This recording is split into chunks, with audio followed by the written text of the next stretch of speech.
Hello, friends. Did you know that nearly 80% of those who watch my videos aren't subscribed? If you enjoy the content, I'd truly appreciate it if you hit that subscribe button. It helps a lot.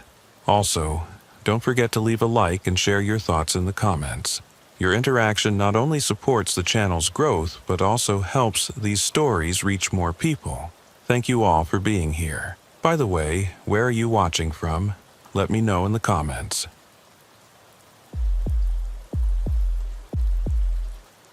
I've been listening to police scanners for 18 years now, and in all that time, I've heard things that would give most people nightmares for weeks.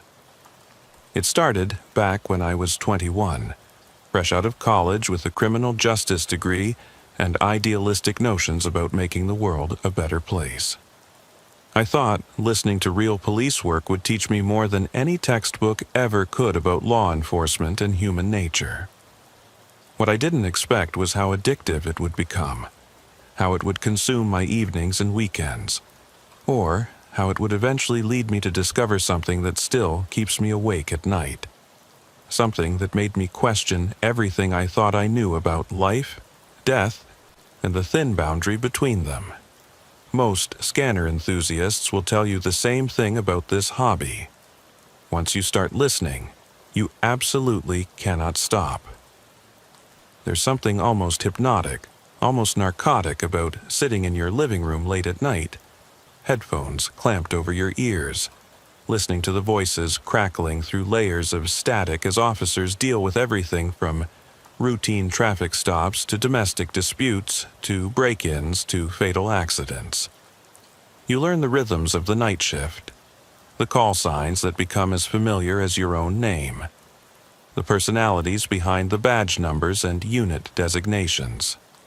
You start to recognize individual officers by their voices, their speech patterns, their mannerisms, the way they handle different types of situations, even the subtle changes in their tone when they're dealing with something that's gotten under their skin.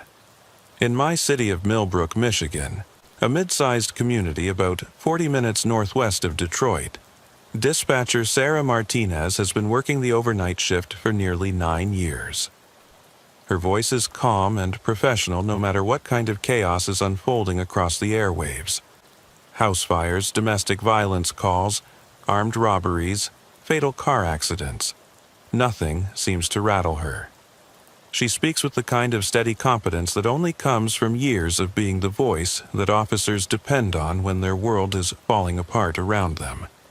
Officer Rick Sanderson has this distinctive gravelly voice that cuts through radio interference like a knife through butter.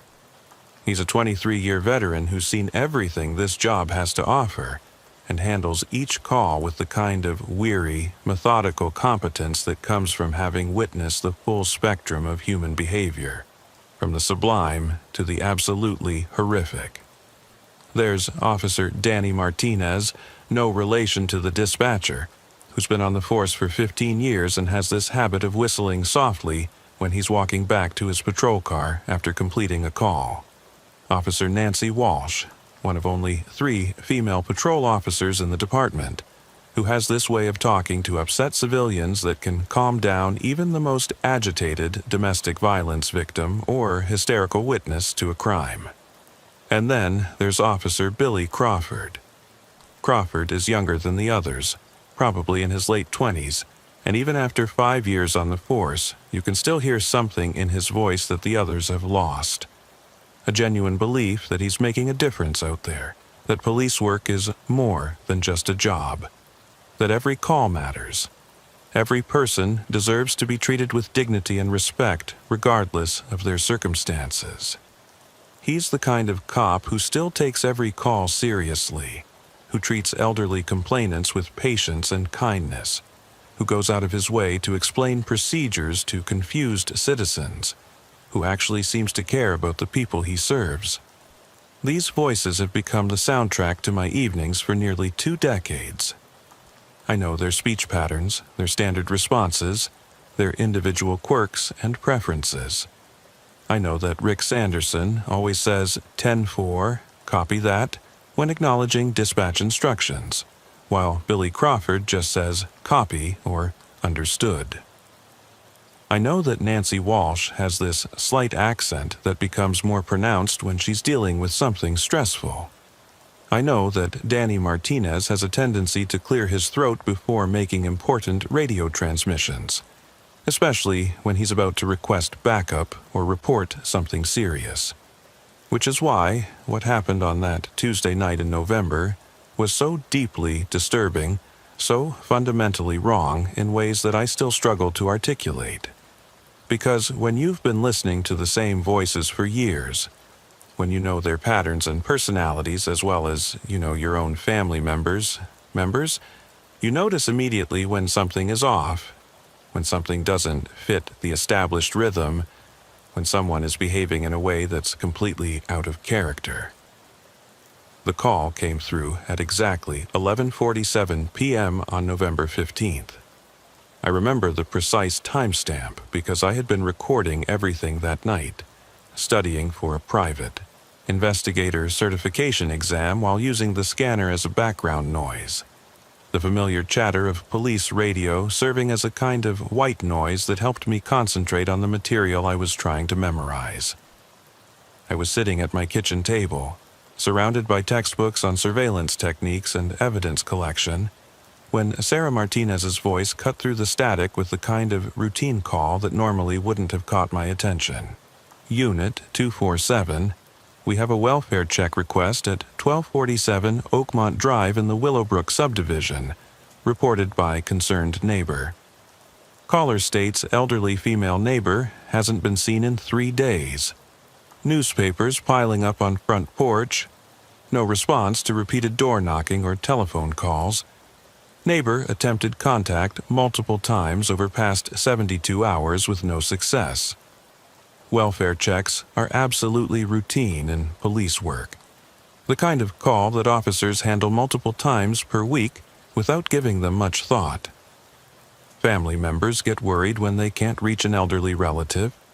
Neighbors notice when mail starts overflowing, or newspapers accumulate on front porches. Sometimes employers report when longtime workers don't show up for several days without calling in. 9 times out of 10, there's a perfectly innocent explanation. The person went to visit relatives in another state and forgot to mention it to anyone locally.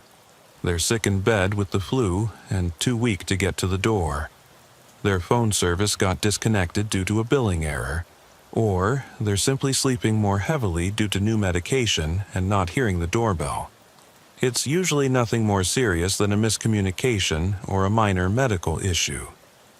Unit 247 responding to 1247 Oakmont Drive. Estimated time of arrival 12 minutes. That was Officer Billy Crawford's voice, crisp and professional as always, carrying that note of quiet competence that had developed over his 5 years on the force. I'd been listening to his calls for the entire duration of his career, watching him evolve from an eager, sometimes over-eager rookie into a reliable, methodical patrol officer. He was the kind of cop who still took every call seriously, who treated each person with respect regardless of their social status or circumstances, who seemed to genuinely care about the welfare of the citizens he served. I turned back to my textbooks, but kept one ear tuned to the scanner. Something about welfare checks involving elderly residents always made me pay closer attention. Probably because my own grandmother had lived alone for 7 years before she passed away, and I remembered how worried our entire extended family would get when she didn't answer her phone for more than a day or two. There's something particularly heartbreaking about elderly people dying alone in their homes, undiscovered for days or weeks until someone finally thinks to check on them. It's one of those modern tragedies that speaks to how isolated and disconnected we've become as a society. 12 minutes later, exactly on schedule, Crawford's voice came back through the static. Unit 247 on scene at 1247 Oakmont Drive, confirming multiple newspapers on front porch, appears to be approximately 4 or 5 days' worth based on publication dates. No lights visible in residence from front approach. No response to doorbell, loud knocking, or vocal attempts to make contact. Attempting to locate alternative entry points or sight lines for visual confirmation of occupant status. This was completely standard procedure for welfare checks. Officers are trained to be thorough but respectful of property rights. Try the front door first, check for lights or signs of activity, walk the perimeter of the property if necessary to look for any indication that someone inside might need medical assistance. Usually, this is exactly where these calls end. Either someone eventually answers and explains they've been under the weather, or dealing with family issues, or the officer has to start making phone calls to track down family members or property managers who might have spare keys. But 5 minutes passed without any follow-up transmission from Crawford. Then, 10 minutes. In police work, especially during welfare checks where the situation can change rapidly from routine to emergency, officers are trained to maintain regular contact with dispatch. Silence on the radio is rarely a good sign, particularly when an officer is investigating a potential medical emergency. When Crawford's voice finally crackled back over the radio, there was something fundamentally different about his tone. Not panic exactly, but a tension that hadn't been present in his initial report. A note of uncertainty that was completely out of character for someone who normally handled calls with quiet confidence. Unit 247 to dispatch. "Go ahead, 247, Sarah Martinez responded immediately, her voice carrying that slight sharpening of attention that experienced dispatchers develop when they sense a routine call beginning to escalate. "I've located an unlocked side gate leading to the rear yard of the property. From the back porch area, I have visual access into the kitchen through sliding glass doors. Dispatch, I need to report possible suspicious circumstances inside the residence." My attention snapped away from my textbooks immediately. I leaned forward and turned up the volume on my scanner.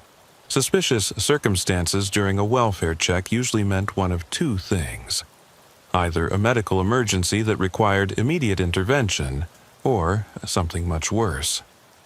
The change in Crawford's voice suggested he was seeing something that didn't fit the normal pattern of elderly person too sick to come to the door. "Copy that, 247. Please describe in detail what you're observing." I can see clear signs of disturbance in what appears to be the kitchen area. There's a wooden chair overturned near the refrigerator, and various items are scattered on the floor. Looks like papers, maybe some kitchen utensils or small appliances. The rear sliding door is standing partially open, approximately 6 to 8 inches, which seems unusual given current weather conditions. It had been a particularly cold November in Michigan, with nighttime temperatures consistently dropping into the low 30s. Nobody leaves sliding doors open in that kind of weather unless something is seriously wrong.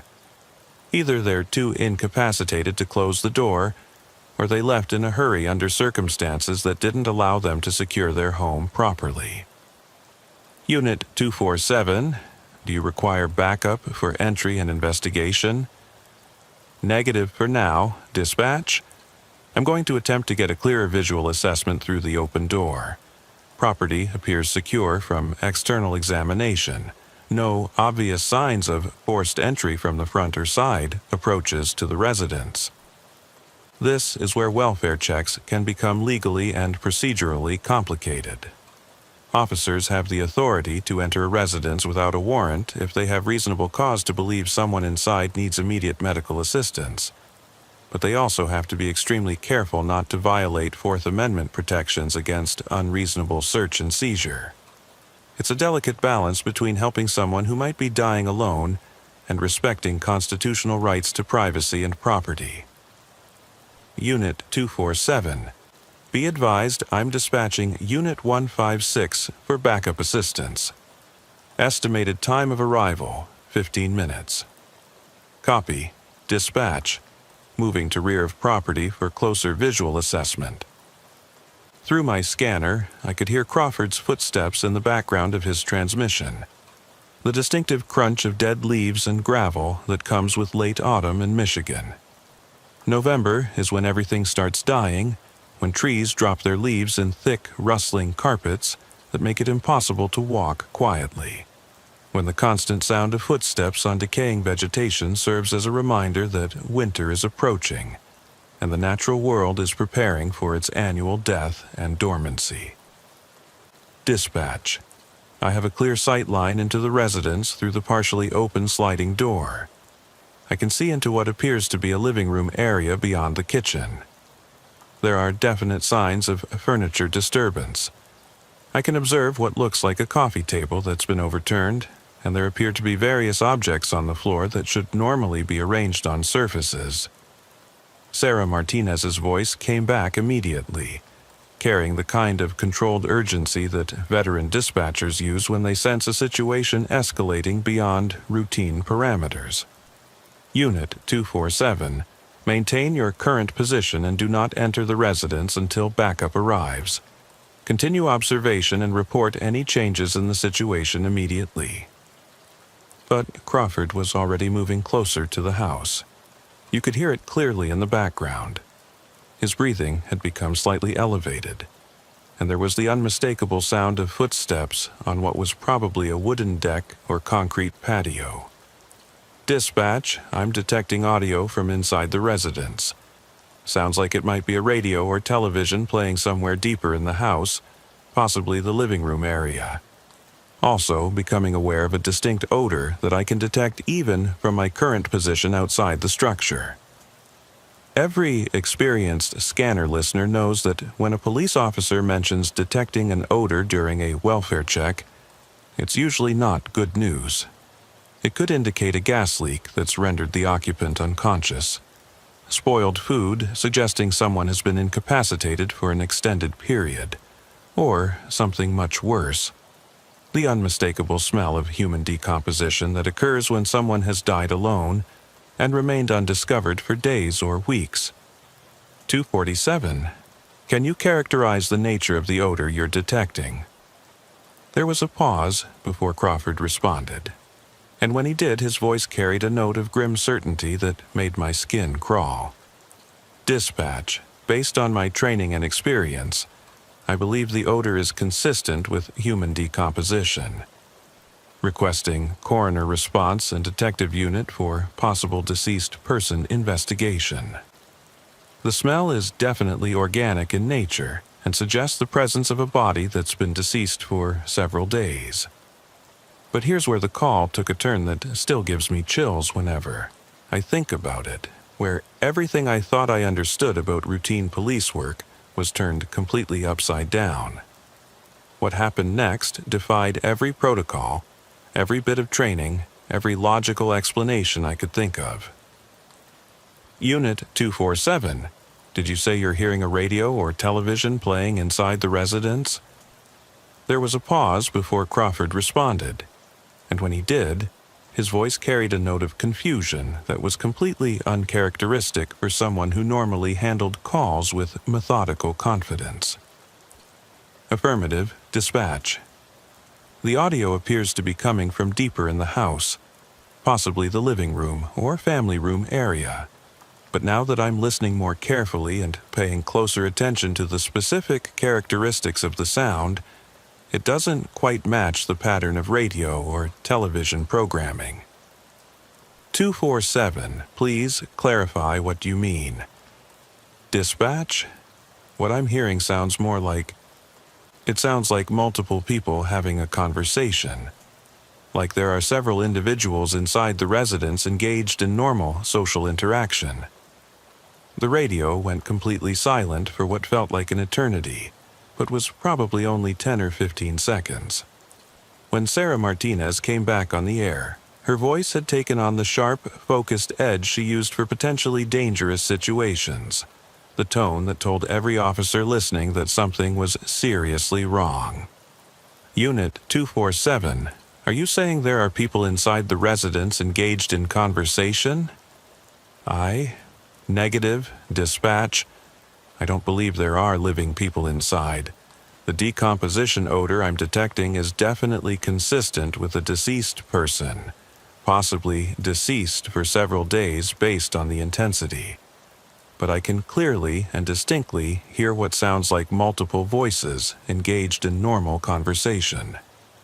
247. Describe the voices you're hearing in as much detail as possible. Multiple speakers. I can distinguish what sounds like both male and female voices from my current position. The conversation sounds completely normal and natural, like people discussing everyday topics or social situations. I cannot make out specific words or phrases from my current distance, but the rhythm and cadence are consistent with normal human speech patterns. The volume varies significantly. Sometimes it's loud enough that it sounds like the speakers are in the room immediately adjacent to where I'm positioned. Other times it becomes much quieter, almost like they're moving to different areas of the house. This was completely outside the realm of normal police work, completely beyond anything I had heard in 18 years of scanner listening.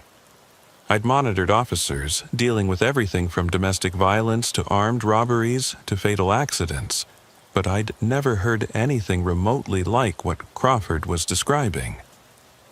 His voice carried a note of genuine bewilderment, like he was trying to reconcile what he was experiencing with his training, his common sense, and his understanding of how the world was supposed to work. Unit 247.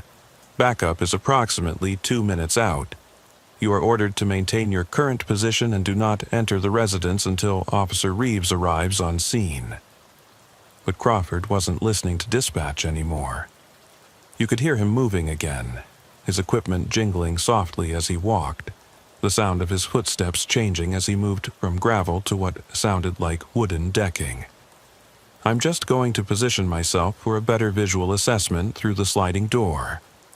If there are people inside who might be in medical distress or in need of immediate assistance, I need to assess the situation more thoroughly. The decomposition odor could potentially be from a pet or spoiled food rather than human remains. Unit 247. You are specifically ordered to return to your current position and wait for backup assistance. Dispatch. I have a clear visual into the living room now. The furniture is definitely disturbed.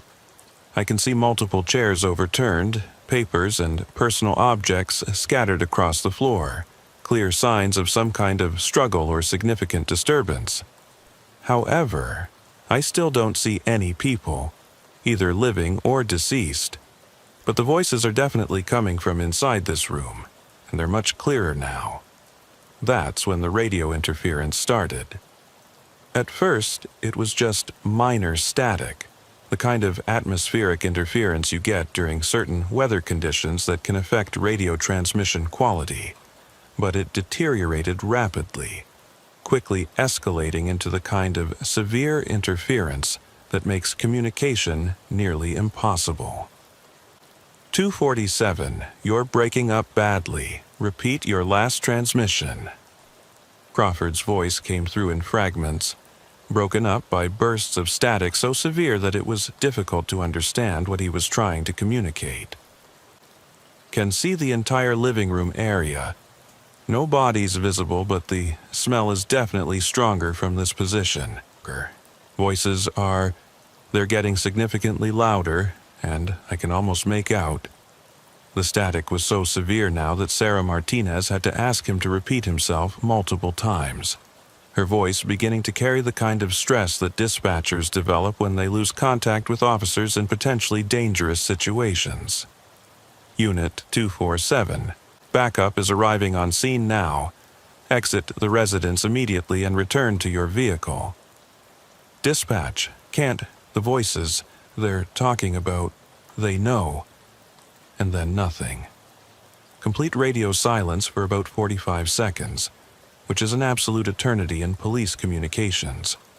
When dispatch loses contact with an officer, especially during a situation that's already been classified as suspicious, every second feels like an hour. Unit 247, please respond immediately. Billy, are you there? Can you hear me? Sarah Martinez had broken protocol by using his first name, which told me she was genuinely worried about his safety. Dispatchers are trained to maintain professional distance and stick to call signs and formal procedures even under extreme stress. When they start using personal names, it means they think something has gone seriously wrong, and normal protocols aren't adequate for the situation. When Crawford's voice finally came back over the radio, it was completely different. The confusion and tension were gone, replaced by a flat, emotionless tone that sounded like he was reading from a prepared script or reciting information he had memorized but didn't really understand. Unit 247 to dispatch. I'm fine, sorry for the radio difficulties. I'm inside the residence now and have located the source of the decomposition odor. Billy, you were specifically ordered not to enter the residence. What is your current status and condition? I've found a deceased elderly female in the master bedroom. Appears to be natural causes, possibly been deceased for 5 or 6 days based on the state of decomposition and environmental factors. No obvious signs of foul play, violence, or forced entry. Scene appears secure and stable. What about the voices you reported hearing throughout the investigation? There was a pause that lasted just long enough to be noticeable. Just long enough to suggest that Crawford was thinking about how to respond rather than simply answering a straightforward question. What voices, dispatch? Unit 247, you clearly and repeatedly reported hearing multiple people having conversations inside the residence. What was the source of those sounds? Negative, dispatch. I reported no voices during this investigation. Any sounds I may have mentioned were probably audio from neighboring properties. These older houses sometimes carry sound in unexpected ways, especially when windows and doors are open to outside air. I'm going to secure the scene and wait for the coroner and investigative units. But I had been recording everything on my digital scanner, as I did every night. I immediately rewound the recording and played back Crawford's earlier transmissions. He had definitely, clearly, unmistakably reported hearing multiple voices engaged in conversation. He had described them in considerable detail, mentioned how they got louder and quieter, how they seemed to be coming from inside the living room, how the volume and location seemed to change, as if the speakers were moving around the house. Unit 156 on scene, came a new voice over the radio. Officer Dan Reeves, Crawford's backup, arriving exactly as scheduled. Copy 156. Unit 247 is inside the residence conducting preliminary investigation of a deceased elderly female. Appears to be natural causes. No signs of foul play or criminal activity. Here's the thing that really bothered me about this entire situation. The detail that made me realize something was fundamentally wrong with what I was hearing. I could hear Officer Reeves's radio transmission clearly from my scanner, which meant his patrol car was positioned close enough to the house that ambient sound would carry to his radio microphone. And in the background of his transmission, just for a few seconds, you could distinctly hear something else. Voices. Multiple voices, like people having a conversation. The exact same sounds Crawford had reported, then completely denied hearing. Unit 156 to 247, I'm at the front door of the residence. Are you ready for me to come in and assist with the scene? Negative, 156. Scene is secure and under my control. I'll meet you outside in a few minutes to brief you on what I've found and observed. Crawford emerged from the house about 5 minutes later. I could hear their conversation clearly because they were standing close enough to Reeves's patrol car that his radio system picked up their voices as ambient sound. "So, what's the story in there?" Reeves asked, his voice carrying the casual tone that cops use when debriefing routine calls. Elderly woman, probably Mrs. Dorothy Henderson, based on the mail and personal effects I observed throughout the house. Looks like she died peacefully in her sleep, maybe a week ago. Natural causes, from what I can observe. No obvious signs of trauma, forced entry, or foul play. Dispatch mentioned you reported hearing voices inside the house during your initial investigation. Must have been audio from one of the neighboring properties, Crawford replied. But there was something in his voice that sounded forced, like he was trying to convince himself as much as Reeves. You know how it is with these older houses, especially when doors and windows are open.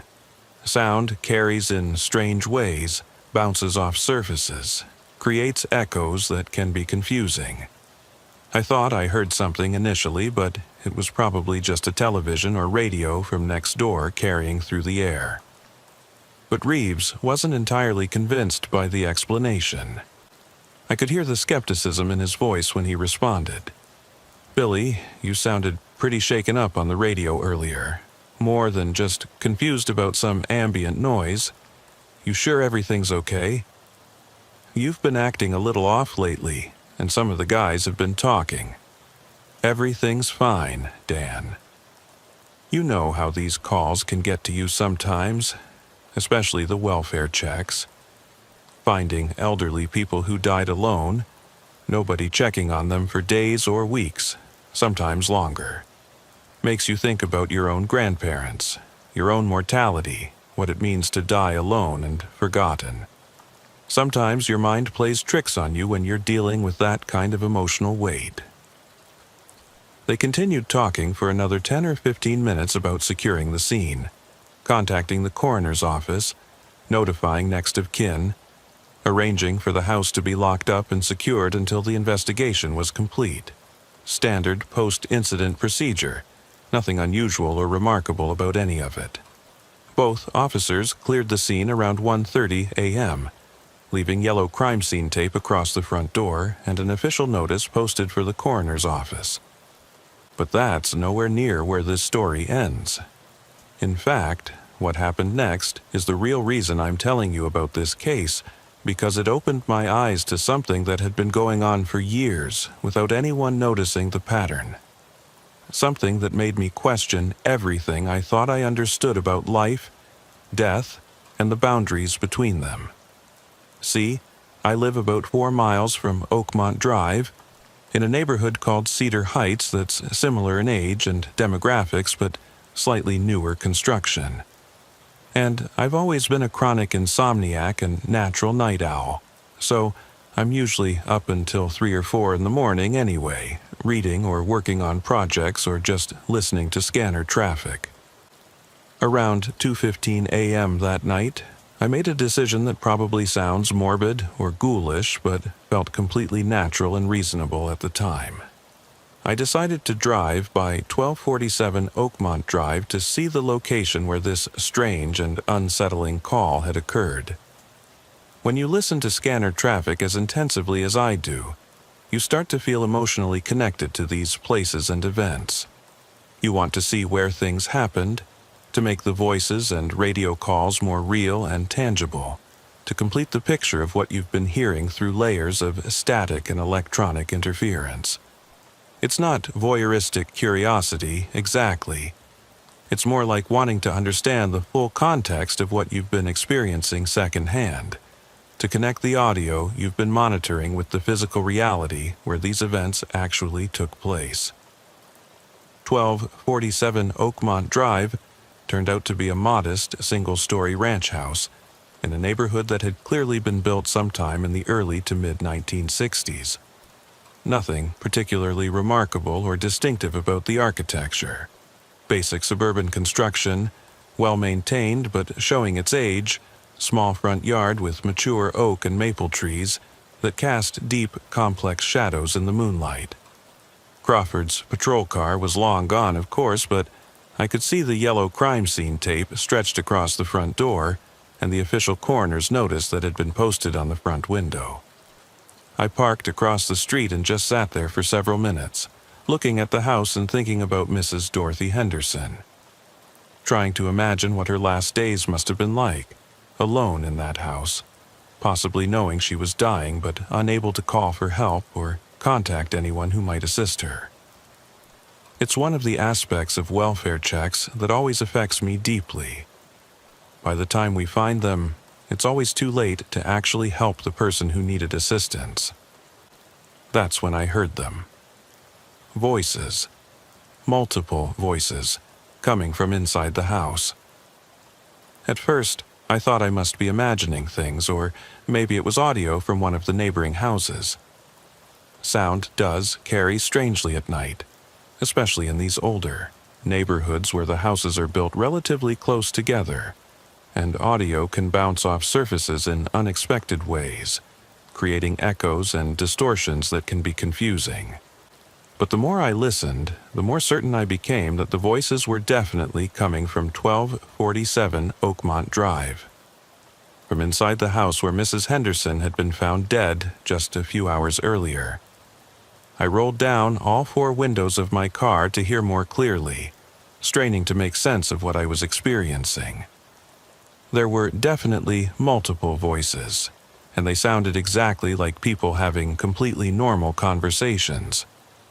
I couldn't make out specific words or phrases, but the rhythm and cadence were unmistakable.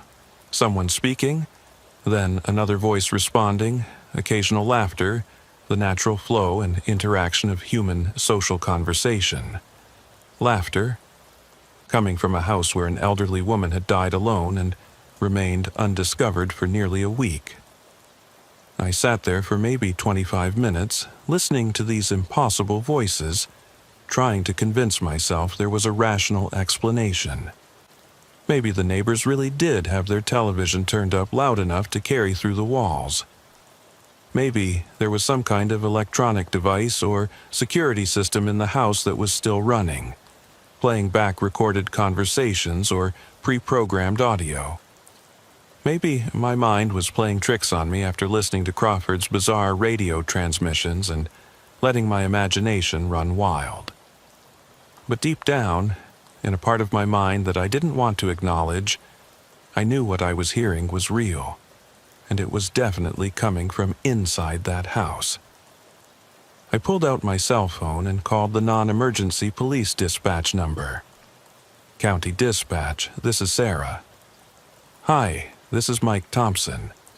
I'm a regular scanner listener, and I'm currently parked outside 1247 Oakmont Drive where you had the welfare check earlier tonight.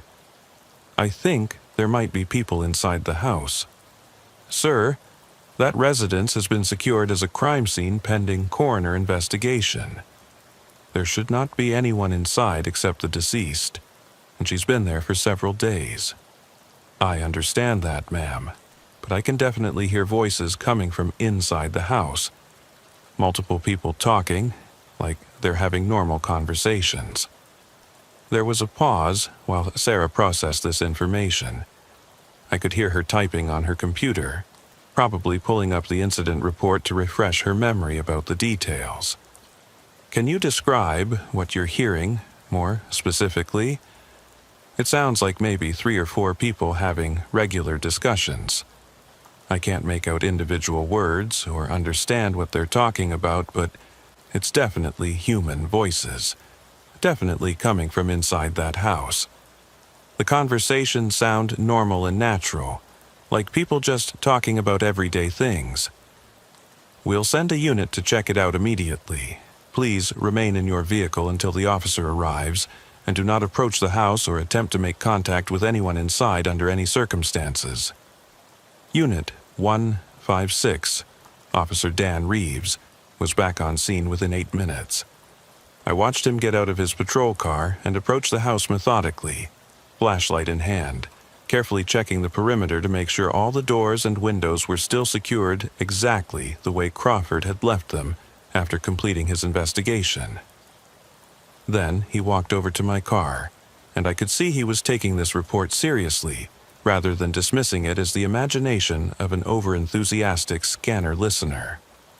Reeves was clearly a veteran officer, probably in his early 40s, with the kind of calm, methodical competence that comes from 20 years of dealing with every type of situation imaginable. "You're the citizen who called dispatch about hearing voices in the house?" he asked, his tone professional but not dismissive. "Yes, sir. They were definitely coming from inside. Sounded like people having normal conversations. I need you to step out of your vehicle and show me exactly where you were positioned when you heard these sounds." I got out and pointed across the street toward the house. I was parked right here with all my windows down, and the voices were clearly coming from inside the house. Based on the direction and characteristics of the sound, it seemed like they were originating from the living room area. Reeves looked at the house thoughtfully, then back at me, clearly trying to assess whether I was a reliable witness or someone whose judgment might be impaired by substances or mental health issues. "Sir, I need to ask a few routine questions. Have you consumed any alcohol tonight? Are you taking any medications or other substances that might affect your perception or hearing?" "No, sir, nothing like that. I'm completely sober and alert. I've been home all evening studying for an exam. I know what I heard." He nodded, but I could tell he remained skeptical. "Well, I just completed a thorough examination of the entire perimeter of that house. All the doors and windows are still secured exactly as Officer Crawford left them. The crime scene tape is intact. There are no signs of unauthorized entry or disturbance, and I didn't hear any voices or sounds coming from inside during my inspection. They might have stopped when they heard your patrol car approaching the area. Earlier tonight, Officer Crawford reported that the voices he heard seemed to stop when he got too close to the house, then resume when he moved away." Reeves gave me a sharp, interested look. "How do you know the specific details of what Officer Crawford reported during his investigation?" "I was listening on my scanner. I heard the entire call from beginning to end, recorded the whole thing." "I see. Well, sir, I can absolutely assure you that house is empty except for the deceased, and she's certainly not having conversations with anyone. The scene is secure, there's no evidence of any unauthorized entry or disturbance, and there's no indication that anyone else has been in or around that property. But here's the thing that really bothered me about this entire interaction. While Reeves was standing there beside my car, talking to me in that patient, professional tone that experienced police officers use when they think they're dealing with someone whose mental state might be questionable, I could see the house clearly over his shoulder. And for just a few seconds, maybe 4 or 5 seconds total, I saw something that made my blood run cold. Light moving around inside the house. Not electric light from lamps or ceiling fixtures, which would have been impossible since the power had probably been shut off pending the coroner's investigation. This was something like a flashlight or candle flame, moving deliberately from room to room in a pattern that suggested someone was walking through the house carrying a light source. "Officer, there's a light inside the house right now." Reeves spun around immediately, his hand instinctively moving toward his weapon as he focused intently on the house. We both stared at it for about 30 seconds, but the light was gone. "I don't see anything, sir." It was there, a moving light, like someone walking around inside with a flashlight or candle. "Mr. Thompson, I think maybe you should head home for the night. It's late, you've been listening to police calls for hours, and sometimes when we're tired or stressed, our minds can play tricks on us. I can absolutely assure you that house is secure and empty." He was polite but firm, using the tone that police officers employ when they want to end a conversation without being rude or confrontational. I wasn't going to convince him of what I had seen and heard, and I probably looked like just another scanner enthusiast who watched too many crime shows and had an overactive imagination. So I thanked him for his time and consideration and drove home. But I couldn't sleep. I kept thinking about Crawford's radio transmissions, the way his voice had changed so dramatically when he came back on the air after that period of radio silence, the way he had completely denied hearing voices, even though I had the entire conversation recorded on my digital scanner, and I couldn't stop thinking about that light moving through the house, or the voices I had heard as clearly as I could hear my own thoughts. The next day, I did what any rational person would do when faced with something they couldn't explain. I started researching. I wanted to know everything I could about 1247 Oakmont Drive, about Mrs. Dorothy Henderson, about the history of that house and that entire neighborhood. Public records showed that the property was owned by Dorothy May Henderson, age 78, widow. She had purchased the house in 1987 and had lived there alone since her husband Robert died of a heart attack 6 years earlier. They had no children, and Mrs. Henderson's only surviving family was a niece in California who visited maybe once a year and rarely maintained regular contact. She was exactly the kind of person who could die alone and not be discovered for days or weeks. Socially isolated, elderly, with minimal family connections and limited community involvement. But here's what I found particularly interesting and disturbing. Mrs. Henderson had called police twice in the month before her death to report what she described as unusual disturbances at her residence. Both times, responding officers found no evidence of break-ins, vandalism, burglary, or any other criminal activity. The incident reports described her as elderly homeowner, possibly experiencing confusion due to medication side effects or early-stage dementia symptoms. I went to the county courthouse and requested copies of the actual police reports from those two calls, paying the small fee for photocopies and spending most of my afternoon reading through the detailed documentation. What I found was absolutely fascinating and deeply disturbing. Mrs. Henderson had told officers that she was hearing voices in her house during the late-night hours. Multiple voices, like people having conversations in her living room and kitchen areas. She said the voices usually started around midnight and continued until 3 or 4 in the morning. According to her detailed statements to the responding officers, they sounded like normal people having normal conversations about everyday things. But when she would get up from bed to investigate the source of the sounds, no one was ever there. She had described the voices as becoming progressively clearer and more distinct over time. Initially, she could only hear vague murmuring, like people talking in another room with the door closed. But over several weeks, the conversations had become loud enough that she could sometimes make out individual words and phrases. The voices talked about weather, news events, memories from decades past, and sometimes they mentioned her by name. Officer Billy Crawford had responded to one of those calls about 3 weeks before Mrs. Henderson's death. According to his detailed report, he had conducted an extremely thorough search of the entire residence, including the basement, all closets, the attic access, every room where someone might conceivably hide.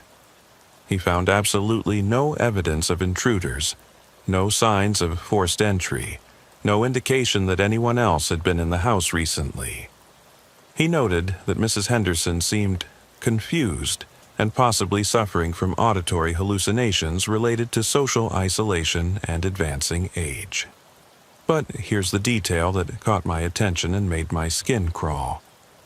Crawford's report mentioned that while he was interviewing Mrs. Henderson in her kitchen, he thought he heard what might have been a television or radio playing in another part of the house. When he asked to investigate the source of the sound, Mrs. Henderson told him she didn't own a television and hadn't owned one for over 5 years, and her old radio had been broken for several months. Crawford had written it off as sound from neighboring properties carrying through walls or windows, and didn't investigate further. His report concluded with a recommendation that family members be contacted regarding possible assisted living arrangements, since Mrs. Henderson was clearly having difficulty distinguishing between reality and hallucinations.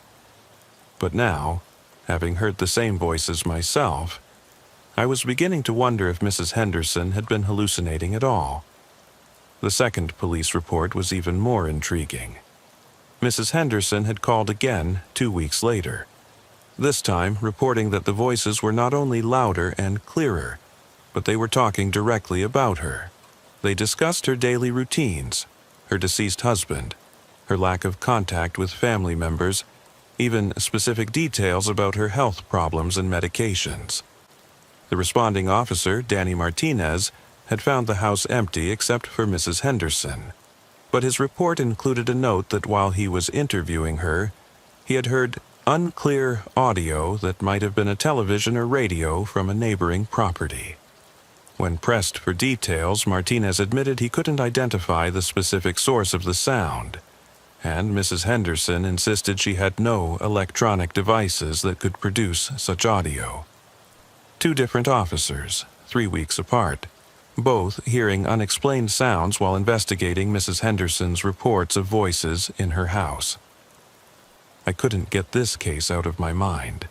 Every rational part of my brain told me there had to be a logical explanation.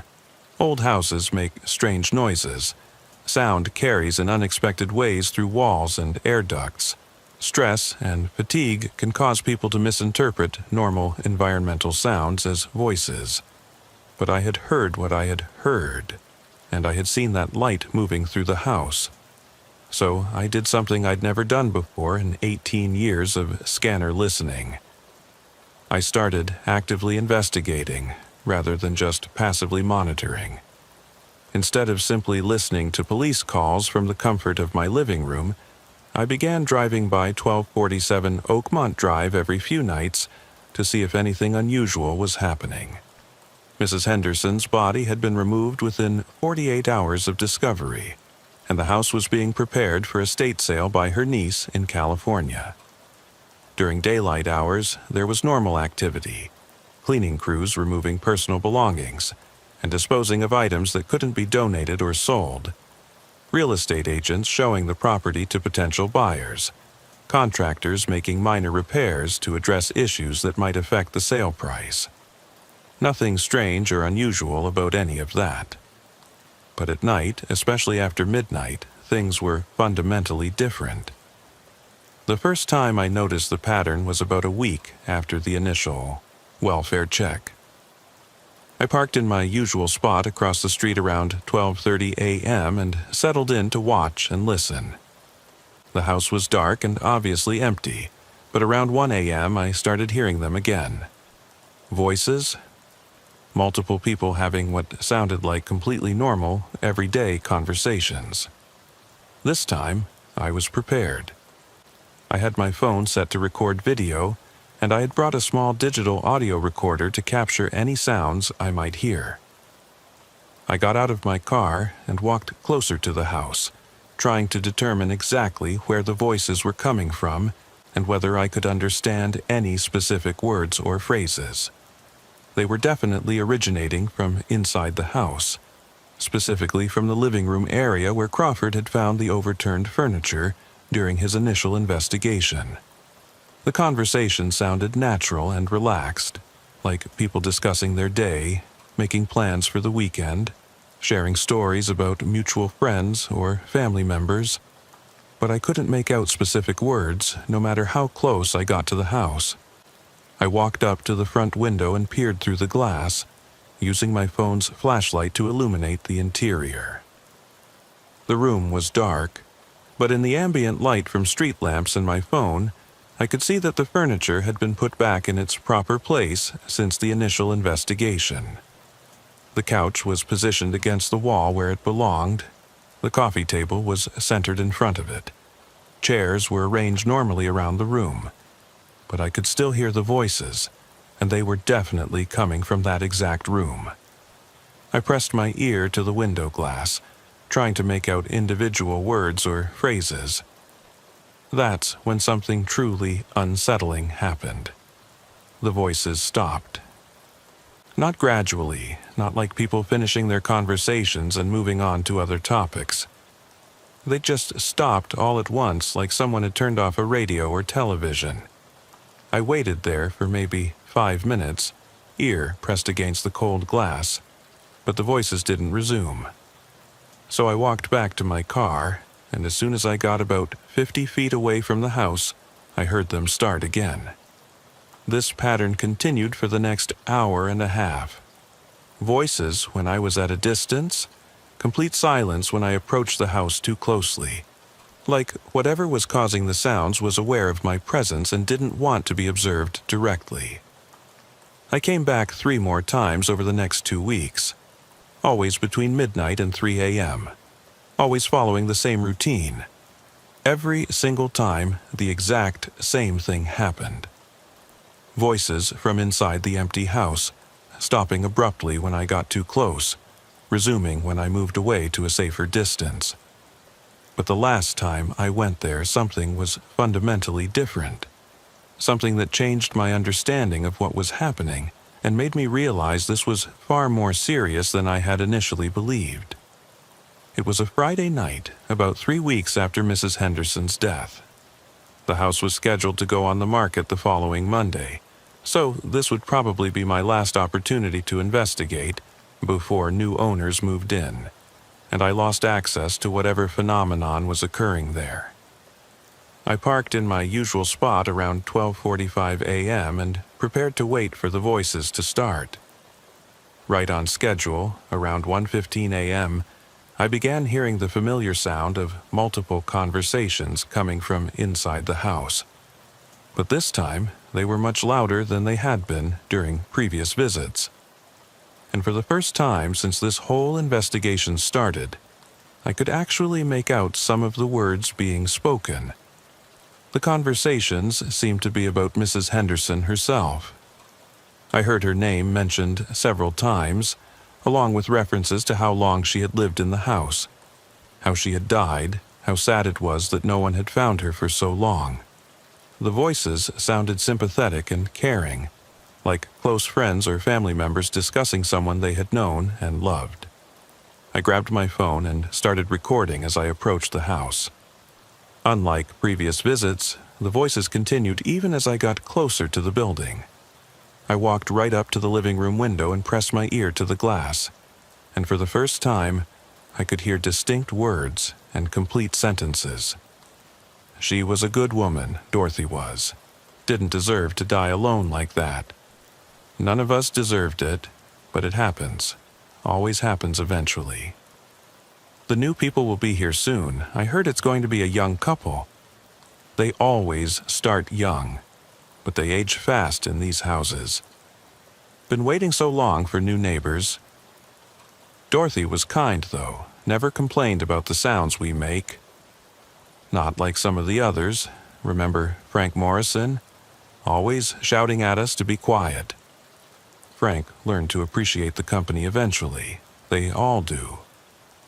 And then I heard something that made my blood freeze in my veins and my heart pound so hard I could feel it in my throat. Someone's listening outside the window.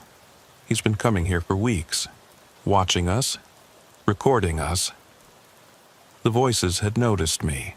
They knew I was there, and they were talking directly about my presence, my investigation, my recordings. I stepped back from the window, heart hammering against my ribs, but the voices continued with perfect clarity. He can hear us now. First time anyone's heard us this clearly. Things are changing. Always changing when new people come. But this one's different. He understands what's happening. He's not afraid yet. But he will be. That's when I saw the light again. But this time it wasn't moving randomly through the house like someone searching for something. It was moving directly toward the window where I was standing, getting brighter and more focused as it approached. I backed away from the house but kept my phone recording. The light reached the window and stopped there, and in its glow, I could see something that made me drop my phone and run toward my car as fast as I could. A figure. Translucent and indistinct, but definitely human-shaped. Standing on the other side of the glass looking directly out at me. And then another figure joined the first one, and another, and another. Within seconds there were 5 or 6 figures standing at the window, all of them looking out at me with what felt like intense curiosity. I couldn't make out their faces clearly. They seemed to shift and blur when I tried to focus on specific features, but they were definitely there. Definitely real. Definitely aware of my presence. The voices continued, but now they were clearer than ever, like the figures at the window were speaking directly to me. He sees us now. Can't pretend it's his imagination anymore. He knows we're here. Just like Dorothy knew. Just like they all know, eventually. Time to welcome him home. I grabbed my phone from where I'd dropped it in the grass and ran back to my car as fast as I could. As I drove away, I could see the figures still standing at the window in my rearview mirror, watching me leave. When I got home, I immediately tried to play back the recording I had made. I was shaking so badly I could barely work the controls on my phone, but I was desperate to have some kind of proof of what I had experienced. The video showed nothing but darkness. 43 minutes of recording, and all you could see was the black silhouette of a house with no lights, no movement, no figures at the window. The audio was even more frustrating. I could hear my own footsteps, my breathing, the ambient sounds of wind and distant traffic, but no voices, no conversations, no indication that anything unusual had been happening.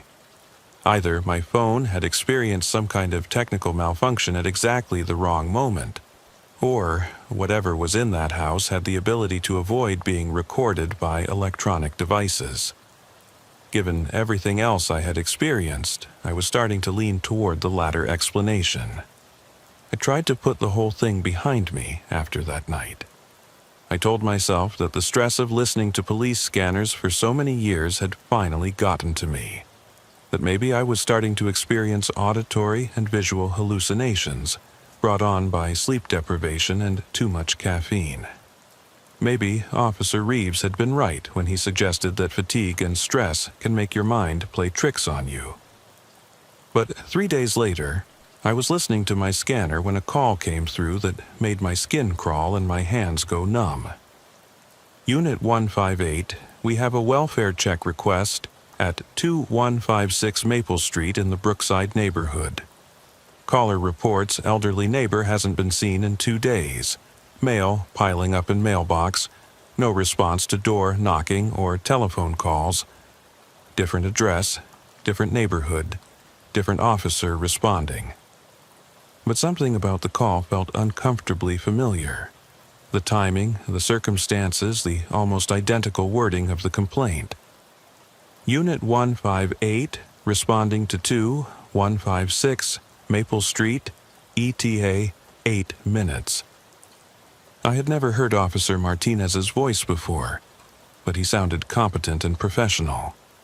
I decided to follow this call closely, just to see if there were any similarities to what had happened at Mrs. Henderson's house. The welfare check proceeded exactly as I expected for the first 15 minutes. Officer Martinez arrived on scene, confirmed newspapers and mail piling up, no response at the front door, began checking the perimeter for signs of the homeowner or alternative ways to make contact. Then, Unit 158 to dispatch, I've located an unlocked side gate and have visual access into the residence through an open sliding door.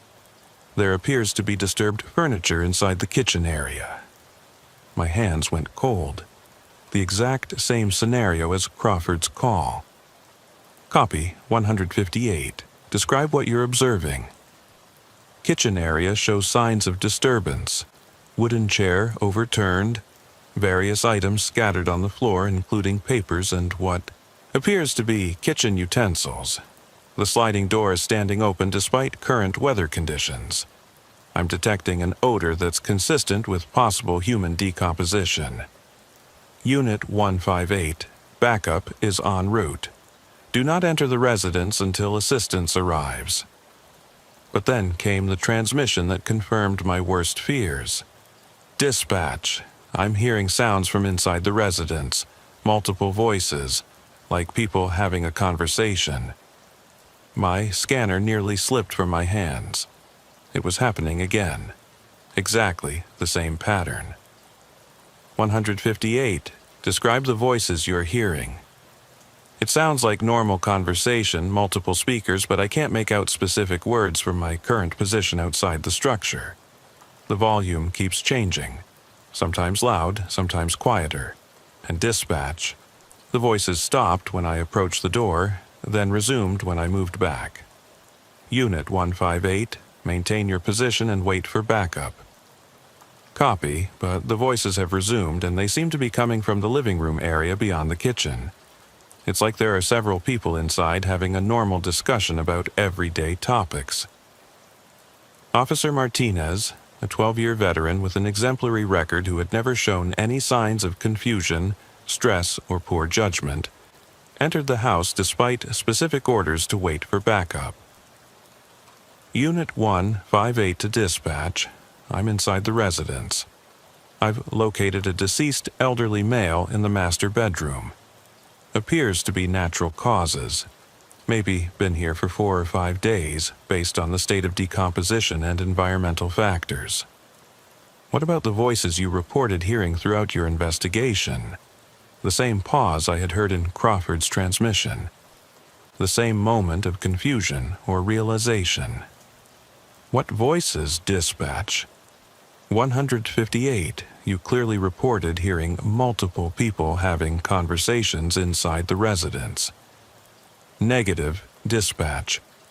I reported no voices during this investigation. Any sounds I may have mentioned were probably audio from neighboring properties.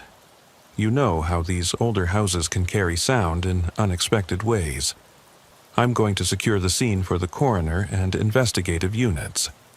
I immediately drove to 2156 Maple Street, which was about 6 miles from Oakmont Drive. Similar neighborhood, similar architecture, similar demographics. I arrived just as the officers were completing their preliminary investigation and clearing the scene. And at 2:15 a.m., exactly 1 hour after the police left, I heard the voices starting inside the empty house where an elderly man had died alone. This couldn't be a coincidence. 2 identical welfare checks, 2 experienced officers hearing voices they later denied, 2 elderly people found dead in houses that somehow continued to host conversations among invisible speakers. I spent the next morning researching everything I could find about 2156 Maple Street and its deceased owner, Harold Carmichael. The pattern was disturbingly similar to Mrs. Henderson's case. Harold Carmichael, age 74, widower, had lived alone since his wife died of cancer 3 years earlier. No children, minimal family contact, few social connections. He had called police twice in recent weeks to report unusual sounds in his house at night.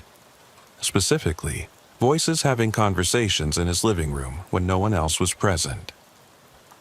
Both responding officers had found no evidence of intruders and had concluded that Mr. Carmichael was probably experiencing auditory hallucinations due to isolation, medication effects, or early-stage dementia. One of those responding officers had been Martinez, the same officer who later found Carmichael's body and heard voices he subsequently denied hearing.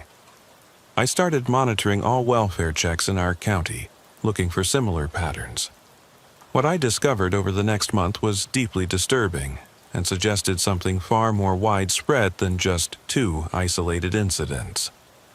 1847 Oak Ridge Lane. Welfare check on elderly woman living alone. Officer reported hearing voices during investigation. Later denied it completely. Victim found deceased from apparent natural causes. 9:23. Pine Valley Road. Welfare check on elderly man. Officer reported unusual sounds resembling human conversation. Later claimed it was probably a radio from neighboring property. Victim found deceased. 1456 Sycamore Drive. Welfare check on elderly woman. Officer reported voices. Backup officer also heard them briefly. Both later insisted it was sound from neighboring properties. Victim found deceased. 3289 Elm Street. Welfare check on elderly man. Officer reported hearing what sounded like multiple people talking. Later said it was probably television audio carrying through walls. Victim found deceased. 2745 Birch Avenue. Welfare check on elderly woman. Officer reported voices. Later claimed radio interference caused confusion. Victim found deceased. The pattern was consistent across 9 different addresses over the past 8 months. Elderly people living alone, calling police about voices in their houses, found dead days later during welfare checks where responding officers heard the same voices, then denied hearing them. But the most disturbing discovery came when I started researching the histories of these properties. Mrs. Henderson's house at 1247 Oakmont Drive had been purchased in 1987 from the estate of Frank Morrison, an elderly man who had died alone in the house and wasn't discovered for 8 days. Mr. Carmichael's house at 2156 Maple Street had been purchased in 1994 from the estate of Rose Garrett, an elderly woman who had died alone and wasn't found for nearly 2 weeks. The house on Oak Ridge Lane had previously belonged to William Torres, elderly widower, died alone in 1999, body discovered after 9 days. The house on Pine Valley Road had been owned by Margaret Sullivan, elderly spinster, died alone in 2001, found after 6 days. Every single house had the same history. Elderly residents dying alone. Houses sold to other elderly people who eventually died alone. Cycle repeating for decades. I started going back further, using courthouse records, newspaper archives, and obituary databases. The pattern held consistently. Each of these houses had a documented history of elderly residents dying alone, going back to when the houses were originally built in the 1960s and early 1970s. And in every case where I could find family interviews or police reports, the deceased had complained about hearing voices in their houses before they died. It was like these houses were somehow attracting people who would die alone. Or like something in the houses was ensuring that residents would become isolated and die without anyone noticing for days or weeks. But there was something else. Something even more disturbing that I discovered when I dug deeper into the historical records. All of these neighborhoods had been built during the same period, between 1962 and 1968, when suburban development was expanding rapidly throughout our county. And all of them had been constructed on land that had previously been used for other purposes. I spent 3 days at the County Historical Society, going through old maps, property records, and city planning documents. What I found was absolutely chilling. Every single neighborhood where these welfare checks had occurred had been built on land that was previously a cemetery. Not active, well-maintained cemeteries that were relocated with proper protocols and respect for the deceased. These were abandoned burial grounds, forgotten cemeteries that had been sold to developers because the land was cheap and the legal obstacles were minimal. The Oakmont Drive development, where Mrs. Henderson had lived and died, had been built on the site of Shady Grove Cemetery, established in 1891 and abandoned in 1962. The Brookside neighborhood, where Harold Carmichael had lived and died, had been constructed on the former location of Peaceful Rest Cemetery, established in 1889 and closed in 1963. According to historical records I found buried in the city planning archives, these cemeteries had been used primarily for indigent burials, elderly people who died in the county poorhouse with no family to claim their bodies, transients who died alone, mental health patients, others who were buried in unmarked graves because no one could afford proper headstones or memorial services. When the land was sold to developers in the early 1960s, the companies were supposed to relocate all human remains to proper cemeteries before construction began. But I found newspaper articles from that period indicating that Budget constraints and schedule pressures forced most developers to cut corners. Shady Grove Development Corporation announced this week that due to financial limitations and construction deadlines, only marked graves will be relocated from the former cemetery site. Company spokesman Robert Hayes estimated that approximately 65% of burials were in unmarked graves, primarily containing the remains of elderly county residents who died without family. They had built entire neighborhoods directly on top of unmarked graves containing hundreds of elderly people who had died alone and unloved. But that wasn't the most disturbing discovery I made during my research.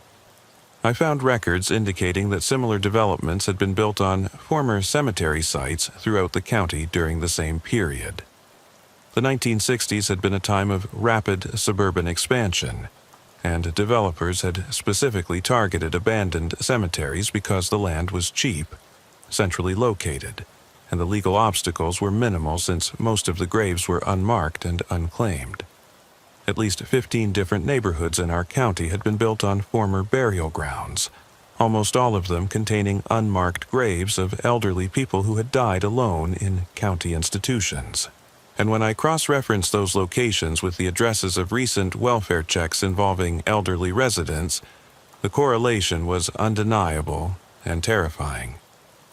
Every single house where officers had reported hearing voices, every single address where elderly residents had complained about conversations in their homes, every single location where people had died alone after reporting supernatural disturbances.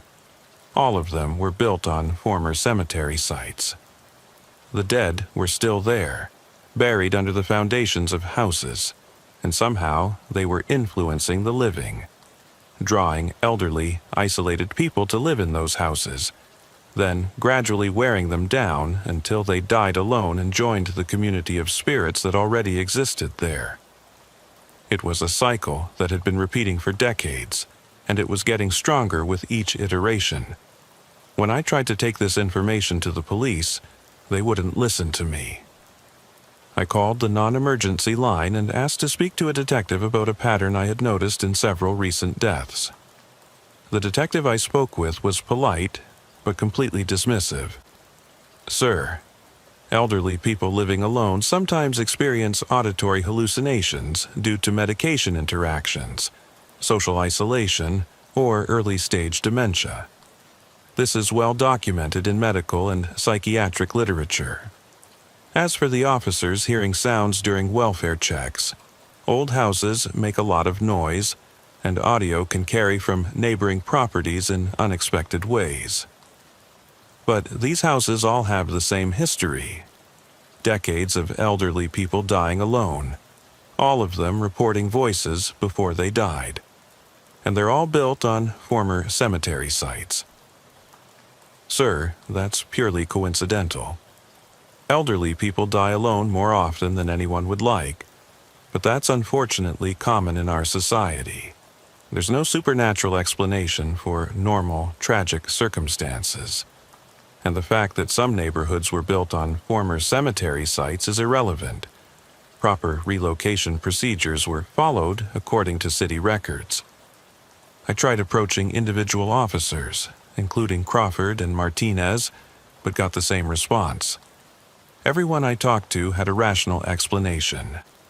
Hallucinations, coincidence, misinterpreted sounds, overactive imagination from someone who listened to too many police calls. But I knew what I had heard and seen, and I was becoming convinced that whatever was happening in these houses was getting stronger, more bold, more capable of influencing both the living and the dead. The evidence came 2 weeks later when I was monitoring scanner traffic and heard a call that made my blood run cold. Unit 203. We have a disturbance report at 1247 Oakmont Drive.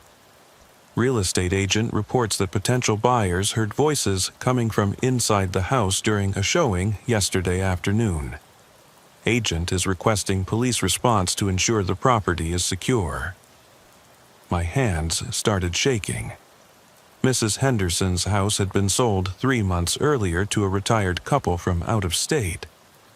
I had assumed that new residents would somehow break the pattern, that whatever was causing these phenomena would be disrupted by people who weren't elderly and isolated.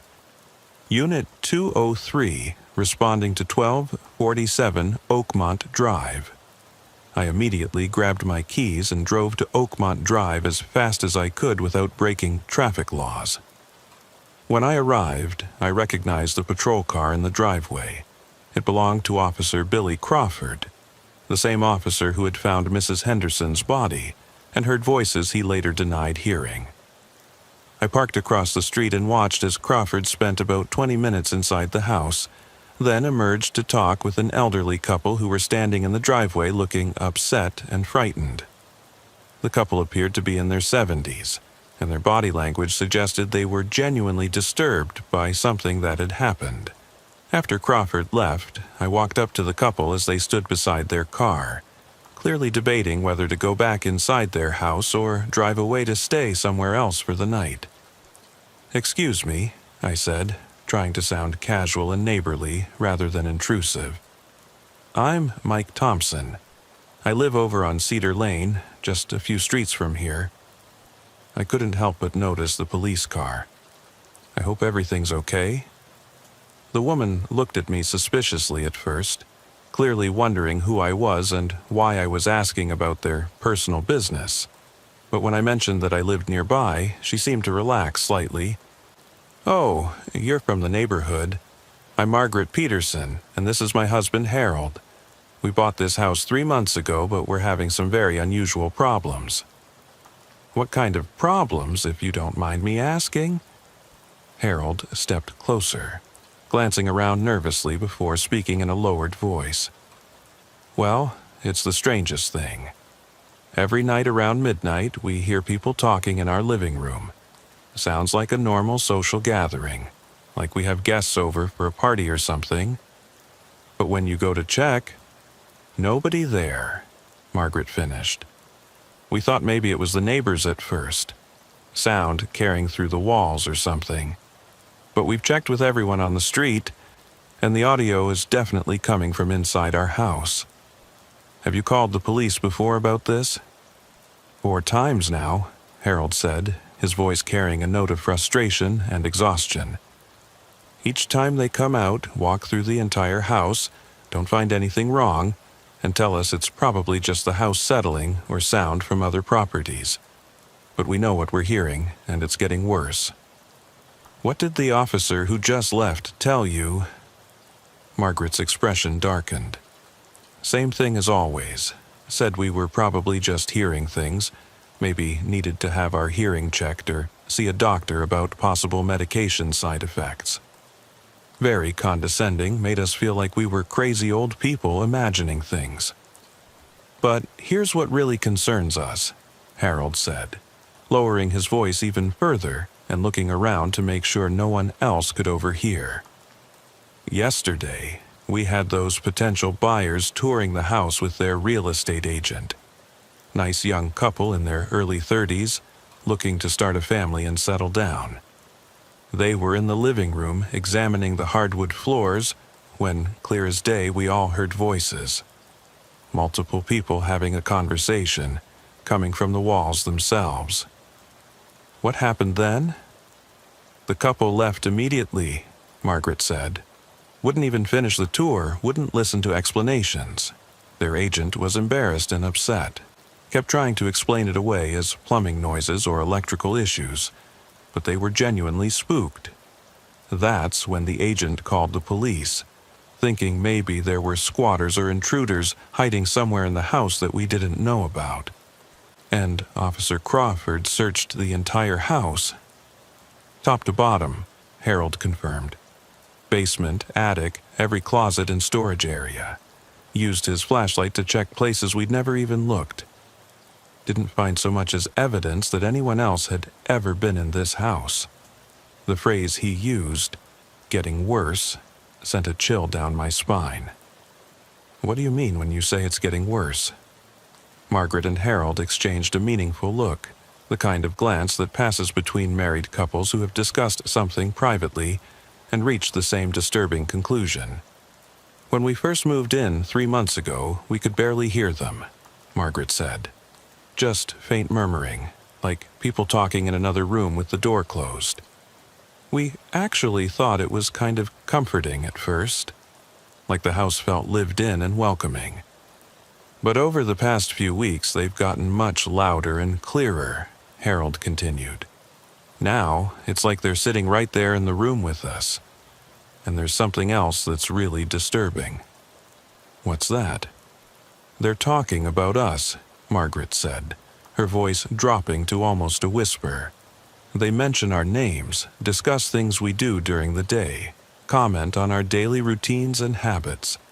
Last night, I heard one of them say something about how I like to water my African violets every morning at 7:30, and how Harold always reads the sports section first when the newspaper arrives. They also talk about people who used to live here, Harold added. They mention Dorothy by name. That's the woman who died here before we bought the house. And they talk about someone named Frank and someone named Rose, like they're old friends catching up on news. Frank Morrison and Rose Garrett. The previous owners I had researched. The people who had died alone in houses that were later purchased by other elderly residents who also died alone. Have you ever seen anything, not just heard voices? Harold nodded slowly.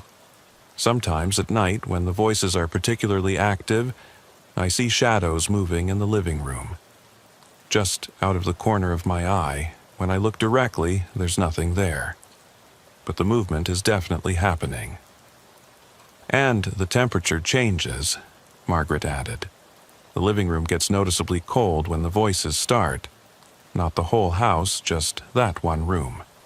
Temperature drops maybe 15 or 20 degrees, and it stays cold until the voices stop talking. There's one more thing, Harold said reluctantly. Sometimes they talk about time, about schedules, like they're waiting for something specific to happen. Last week, I heard one of them say something about almost time and not much longer now. I thanked them for talking with me and gave them my phone number, asking them to call if anything else unusual happened or if they needed someone to talk to who wouldn't dismiss their experiences as hallucinations. As I walked back to my car, I was thinking about everything they had told me. The voices were definitely getting stronger and more distinct.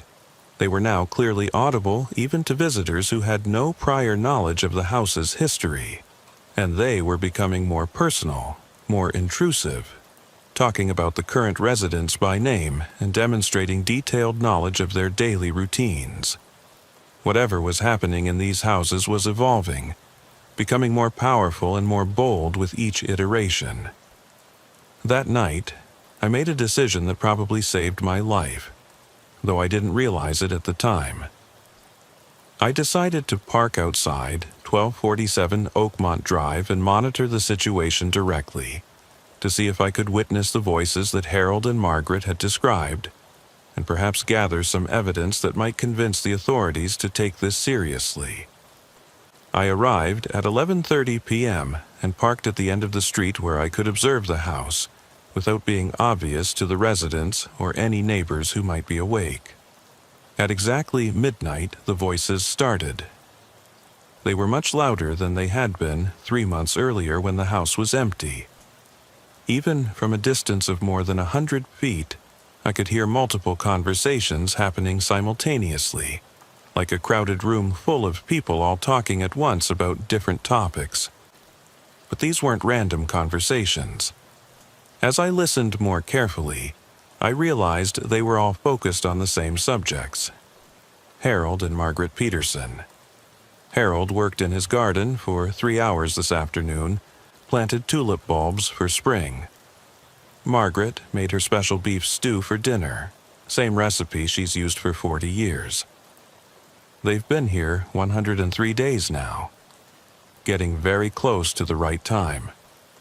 Won't be much longer at all. They can hear us clearly now, understand what we're saying. Soon they'll be ready to join us permanently. Just like Dorothy did. Just like Frank did. Just like Rose did. Just like all the others. The voices were talking about Harold and Margaret like they were specimens being observed, subjects in some kind of long-term experiment. And they were discussing a timeline, as if there was a specific schedule or process that needed to be completed. I grabbed my phone to call Harold and Margaret's house directly, but then stopped. What would I tell them? That I was sitting outside their house listening to invisible voices discussing their daily activities and talking about some kind of timeline. They were already scared and confused. Calling them in the middle of the night would only make things worse. Instead, I decided to approach the house and see if I could gather more specific information about what the voices were planning. As I walked closer, the conversations became clearer and more detailed. They were discussing not just Harold and Margaret, but other people in other houses, other elderly residents who were apparently part of the same pattern. The couple on Maple Street are ready, both showing signs of weakness. The woman on Oak Ridge Lane is almost there, hasn't left the house in 2 weeks. The man on Pine Valley Road stopped answering his phone yesterday. Time to start the final phase for all of them. Coordinate the timeline so they all transition together. Stronger when they join us in groups. More efficient than individual harvesting. I realized they were talking about multiple addresses. Multiple elderly residents who were all part of the same systematic process. This wasn't just about Harold and Margaret. It was about elderly people throughout the county who were being systematically isolated and prepared for something. When you've been working patrol in the same small town for 15 years, you learn to recognize patterns in ways that outsiders never could. You develop an almost supernatural sense for which calls are going to be routine traffic stops that end with handshakes and warnings, and which ones are going to haunt you for the rest of your career. You memorize the voices of frequent callers, the addresses that generate multiple complaints every month, the sounds that different types of emergencies make when they come crackling through your radio in the middle of the night, when the whole world feels dangerous and unpredictable. I'm Officer Danny Walsh, badge number 247, and I've been working the night shift for the Riverside Township Police Department since I was 22 years old. Riverside Township is one of those communities that exists in the space between suburban and rural, where most of the residents know each other by name, and the biggest crimes are usually teenagers spray painting abandoned buildings or domestic disputes that spiral out of control after too many beers and too many years of accumulated resentments. It's the kind of place where police officers are more likely to help elderly residents change flat tires than chase armed robbers through dark alleys, where most emergency calls involve medical situations or welfare checks on people who haven't been seen by their neighbors for several days. The police scanner has been my constant companion for over a decade and a half. That little black box mounted on my dashboard has carried the voices of dispatchers, fellow officers, emergency medical personnel, and sometimes terrified citizens calling for help during the worst moments of their lives. I've heard everything from routine traffic violations to fatal car accidents, from missing children who turned up safe at friends' houses to domestic violence situations that ended with someone being taken away in handcuffs or an ambulance. The scanner creates a soundtrack to police work that becomes as familiar as your own heartbeat. A constant stream of codes, call signs, and location coordinates that paint a picture of human nature in all its complexity. But there's one series of calls that still makes me reach for the volume control whenever I think I might be hearing something similar. One voice that I can still identify instantly, even though I only heard it during a handful of radio transmissions spread out over several months. One pattern of reports that taught me more about the darkness that can hide behind ordinary suburban facades than 20 years of police work had prepared me to understand. It started on a Tuesday night in October, during that quiet period between the dinner hour when families are settling in for the evening and the late-night bar crowd when things typically get more interesting for law enforcement.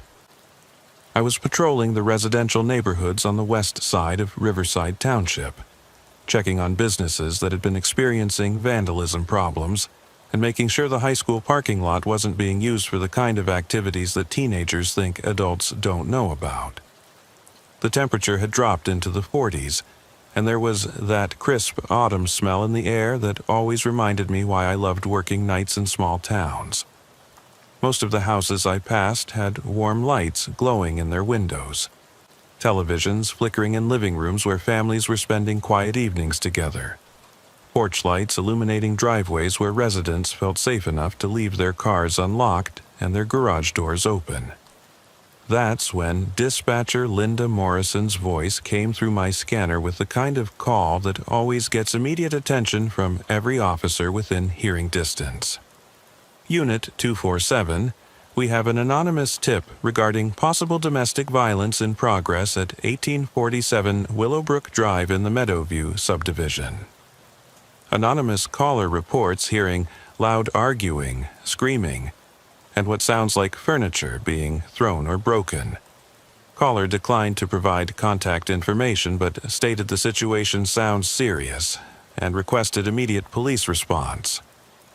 Domestic violence calls always generate immediate priority response in our department, partly because they can escalate from verbal arguments to life-threatening situations within minutes, and partly because we've learned from years of experience that neighbors who call about domestic disputes are usually reporting legitimate concerns about someone's safety. People generally don't call police about noise complaints unless they genuinely believe someone might be getting hurt, especially in communities like ours, where everyone knows everyone else, and calling the police on your neighbors can create long-term social complications. Unit 247, responding to 1847. Willowbrook Drive, estimated time of arrival, 4 minutes, I responded, immediately changing direction and heading toward the Meadowview subdivision.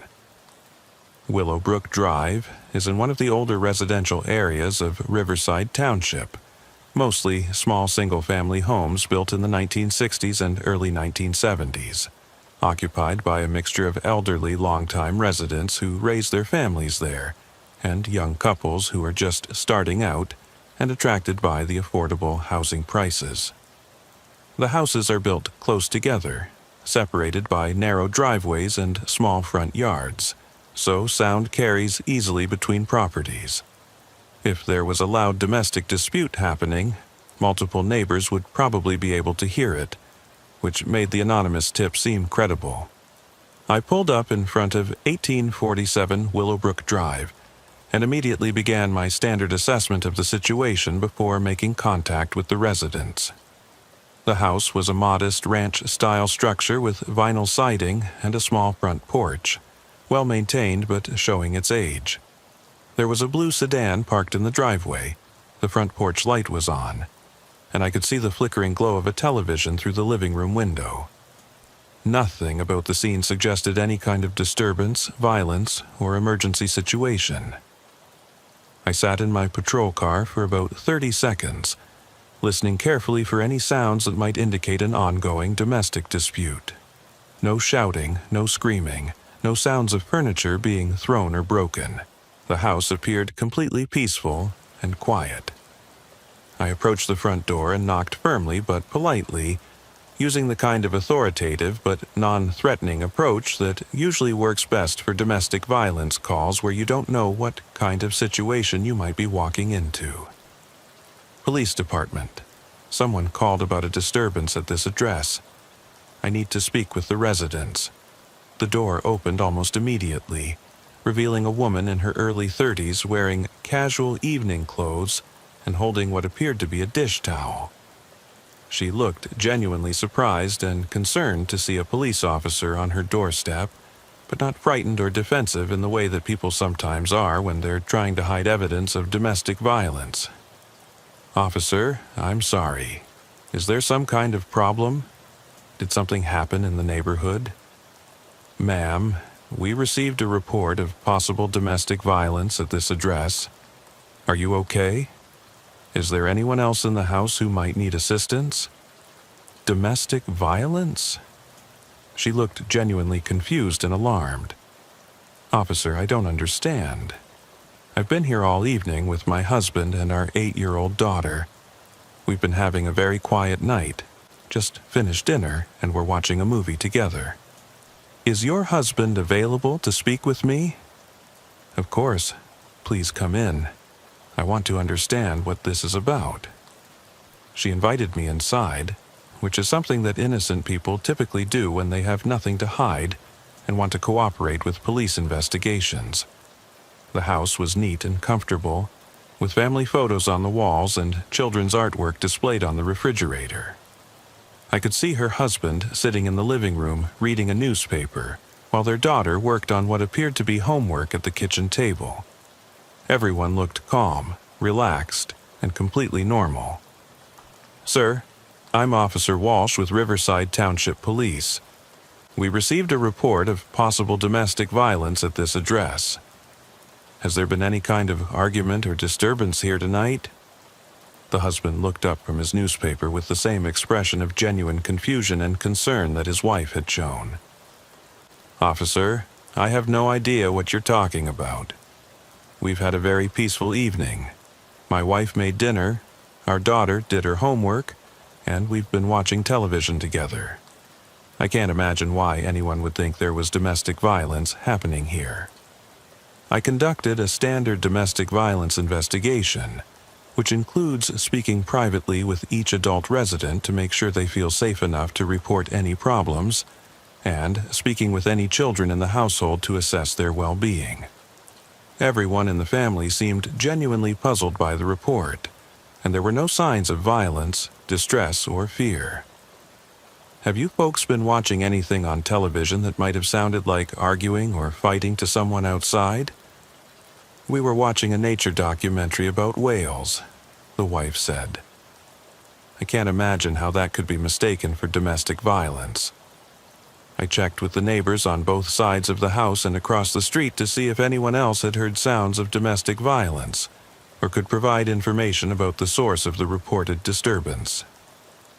Nobody else had heard any arguing, shouting, screaming, or sounds of furniture being broken. The family at 1847 Willowbrook Drive had been having exactly the kind of quiet family evening they claimed. Unit 247 to dispatch, no domestic violence situation at 1847 Willowbrook Drive. Residents are cooperative and peaceful. No signs of disturbance or violence. Family reports quiet evening at home with no arguments or conflicts. Clearing the call as unfounded. Copy, Unit 247. Return to patrol. I assumed it was just a case of mistaken address or misidentified sounds, which happens occasionally in police work. Maybe someone had heard a television program from a different house and assumed it was coming from 1847 Willowbrook Drive. Maybe there had been a legitimate domestic dispute somewhere else in the neighborhood, and the anonymous caller had given us the wrong street address.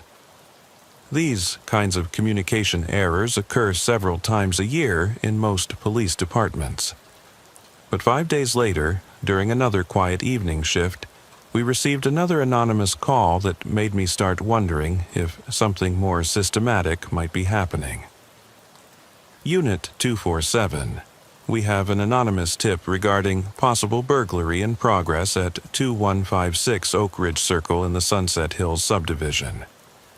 Anonymous caller reports seeing someone inside the residence moving around with a flashlight, believes the homeowners are currently away on vacation and the house should be empty.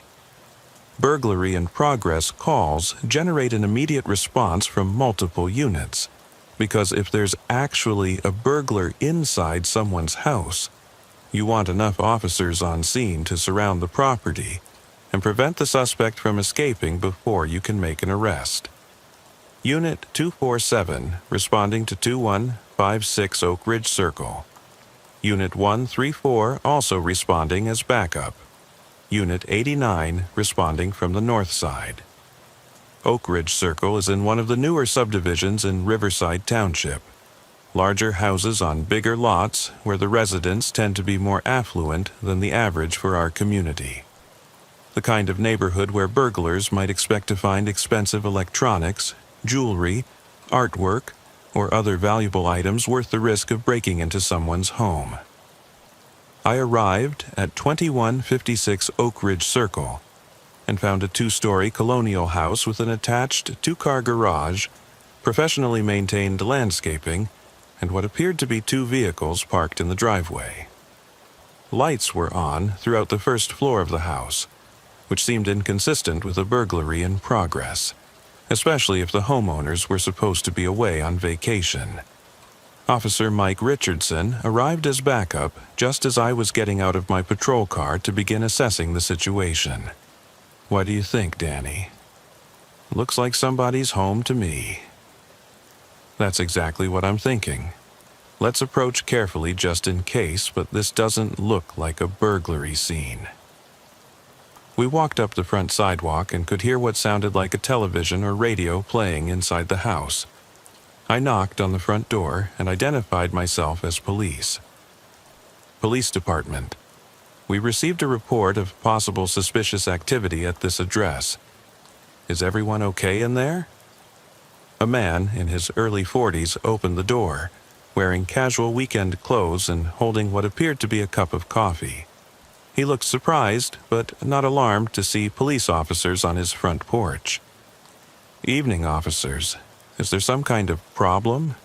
Did something happen in the neighborhood? Sir, we received a report that someone might be burglarizing this house. Are you the homeowner? Yes, this is my house. My wife and I have been here all evening watching television and reading. I can't imagine why anyone would think we were being burglarized. The caller reported seeing someone inside with a flashlight and mentioned that the homeowners were supposed to be away on vacation. Well, we're obviously not on vacation, and we've been using normal lighting all evening. No flashlights, no unusual activity. Would you like to come in and take a look around to make sure everything is secure? We accepted his invitation to conduct a quick walkthrough of the house to make sure there were no signs of forced entry or evidence that someone else had been inside. Everything was normal and secure. The homeowner's wife confirmed they had been home all evening, and there was no indication that anyone had attempted to break into the property or that any burglary had occurred. I checked with neighbors who had clear sight lines to the house to see if anyone had observed suspicious activity, flashlights, or evidence of attempted burglary. Nobody had seen anything unusual or concerning. Unit 247 to dispatch. No burglary at 2156 Oak Ridge Circle. Homeowners are present and report no suspicious activity or attempted break-in. House is secure with no signs of forced entry or disturbance. Copy, Unit 247. Clear and return to patrol. 2 anonymous calls in 5 days, both reporting serious crimes that weren't actually happening at the addresses specified. That could still be coincidence or honest mistakes, but the specificity of the reports was starting to create a pattern that bothered me. The anonymous caller in both cases had provided details that suggested some level of familiarity with the addresses and the people who lived there. In the first call, he had mentioned specific sounds, arguing, screaming, and furniture being thrown, that suggested he believed there were people inside the house and furniture that could theoretically be thrown during a domestic dispute. In the second call, he had specified someone moving around with a flashlight, and noted that the homeowners are away on vacation, which suggested he had some knowledge of the residents' normal routines and current status.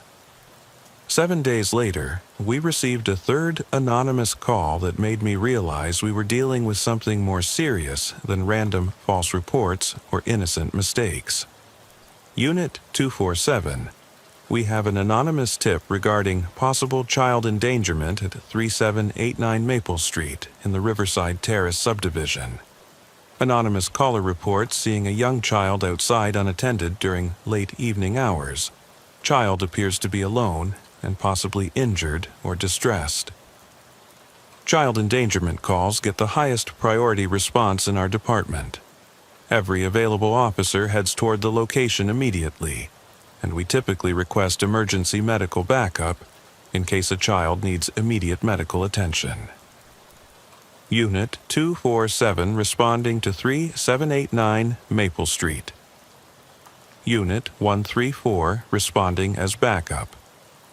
Unit 89 responding. Unit 156 responding. Medical Unit 23 responding for possible injured child. Within 6 minutes, we had 4 patrol cars and an ambulance converging on Maple Street, which is a quiet residential area consisting mostly of young families and professional couples.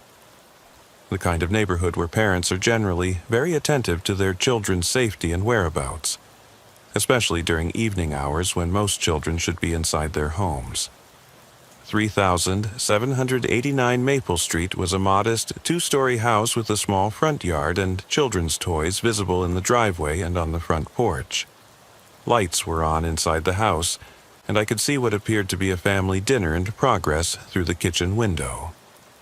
I approached the front door, while the other officers positioned themselves around the immediate area in case we needed to search for a missing or injured child who might have wandered away from the house or been hiding somewhere nearby. Police Department. We received a report about a child who might need assistance. I need to speak with the parents or guardians. A woman in her early 30s opened the door, wiping her hands on a kitchen towel and looking concerned but not panicked. "Officer, what's wrong? Is one of the neighborhood children missing or hurt?" "Ma'am, we received a report that there might be a young child outside this house unattended, possibly injured or in distress. Do you have children?" "Yes, I have 2 children, ages 6 and 9. But they've both been inside all evening. We just finished dinner and they're getting ready for baths and bedtime routines. Would it be possible for me to speak with your children, just to make sure they're safe and accounted for?" "Of course, please come in. I want to understand what this is about." Both children were exactly where their mother said they would be. The 6-year-old was playing with building blocks in the living room, and the 9-year-old was clearing plates from the dinner table. Both appeared healthy, happy, and well cared for. Neither had been outside that evening, and both confirmed they had been inside the house since arriving home from school. I checked with the other officers who had conducted a thorough search of the immediate area around the house. No children found outside. No signs of anyone who appeared to be injured or in distress. No evidence that any child had been in the area unattended. We canvassed the neighbors within a 2-block radius to see if any other families were missing children or had seen a child outside unattended during the evening hours. Every family in the immediate area could account for their children, and nobody had seen any unattended child in the neighborhood. Unit 247 to dispatch. No child endangerment at 3789 Maple Street. Family's children are safe inside the house and accounted for. No missing children in the area. No evidence of child endangerment or distress. 3 anonymous calls in 12 days, all reporting serious crimes that weren't actually happening at the addresses specified. All involving different types of emergency calls: domestic violence, burglary, child endangerment, but all following the same pattern of specific details that suggested the caller had some knowledge of the addresses and the people who lived there. I started thinking about the calls more analytically, trying to identify patterns or connections that might help us understand what was happening, and whether we were dealing with a chronic false reporter, someone with mental health issues, or something more sinister. All 3 calls had come in during evening hours, between 7 p.m. and 10 p.m., during the time period when most families would be home and settled in for the night. All 3 had involved residential addresses in different neighborhoods throughout Riverside Township, suggesting the caller wasn't focused on any particular area or targeting specific residents. All 3 had reported crimes serious enough to generate immediate police response with multiple officers and emergency medical backup when appropriate.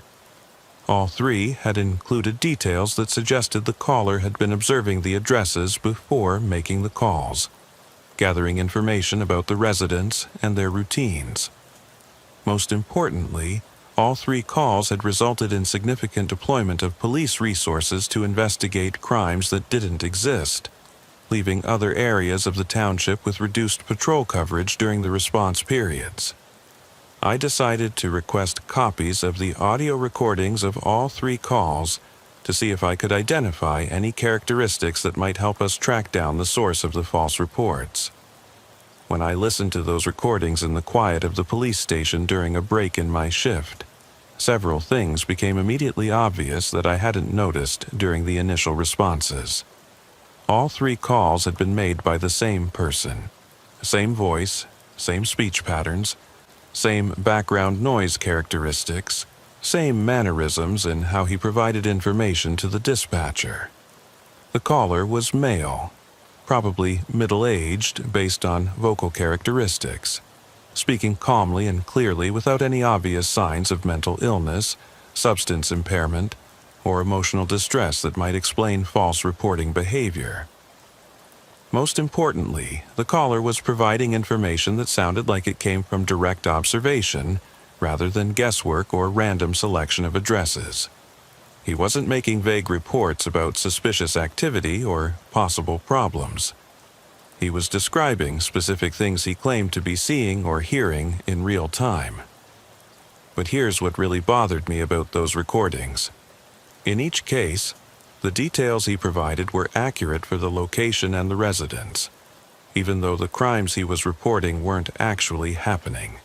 He correctly identified that there were people inside 1847 Willowbrook Drive, even though they weren't engaged in domestic violence. He correctly identified that the residents of 2156 Oak Ridge Circle were home, even though they weren't being burglarized. He correctly identified that there were children living at 3789 Maple Street, even though they weren't outside unattended or in danger. This wasn't random, false reporting by someone who was picking addresses out of a phone book or making up details about situations they couldn't see. Someone was conducting surveillance on these addresses, gathering accurate information about the residents and their routines, then calling in false reports about crimes that weren't actually occurring, but could plausibly be occurring based on the circumstances. The question that kept me awake during my off-duty hours was why. What was the purpose of sending police officers to investigate false crimes at addresses where the caller clearly knew no crimes were taking place? I brought my concerns to Sergeant Carol Thompson, who had been with the Riverside Township Police Department for 18 years, and had seen every type of situation that small-town police work can present. "What do you think we're dealing with here, Danny?" "I'm not sure, Sarge, but I don't think these are random false reports. It's definitely the same caller making all 3 reports, and the level of detail suggests he's doing serious surveillance before making each call. He knows about the residents, their routines, their family situations, their schedules. This isn't some random crank caller or someone with mental health issues. Could be someone with a grudge against specific residents trying to harass them by bringing police attention to their homes. That's possible, but the addresses are in different neighborhoods with no obvious connections between the residents. And the families all seem like normal, law-abiding people with no enemies or conflicts that would motivate this kind of harassment. What are you thinking? I think he's testing us, learning about our response procedures, our investigation methods, timing how long it takes us to respond to different types of calls in different areas of the township, like reconnaissance for something bigger. Sergeant Thompson nodded thoughtfully, like preparation for a real crime that would require detailed knowledge of our response times and procedures. Exactly. he might be planning something that needs to happen while our patrol units are busy responding to false emergency calls in other parts of town. We decided to implement special monitoring procedures for any future anonymous tips that seemed to fit the pattern we had identified. All officers were briefed about the false reporting situation and instructed to be extra cautious during responses in case the caller was setting up some kind of ambush or trap. We also began documenting response times and resource allocation for all emergency calls to see if we could identify any operational vulnerabilities that might be exploited by someone with criminal intentions. The fourth call came 3 weeks later, and it confirmed our worst fears about what was really happening.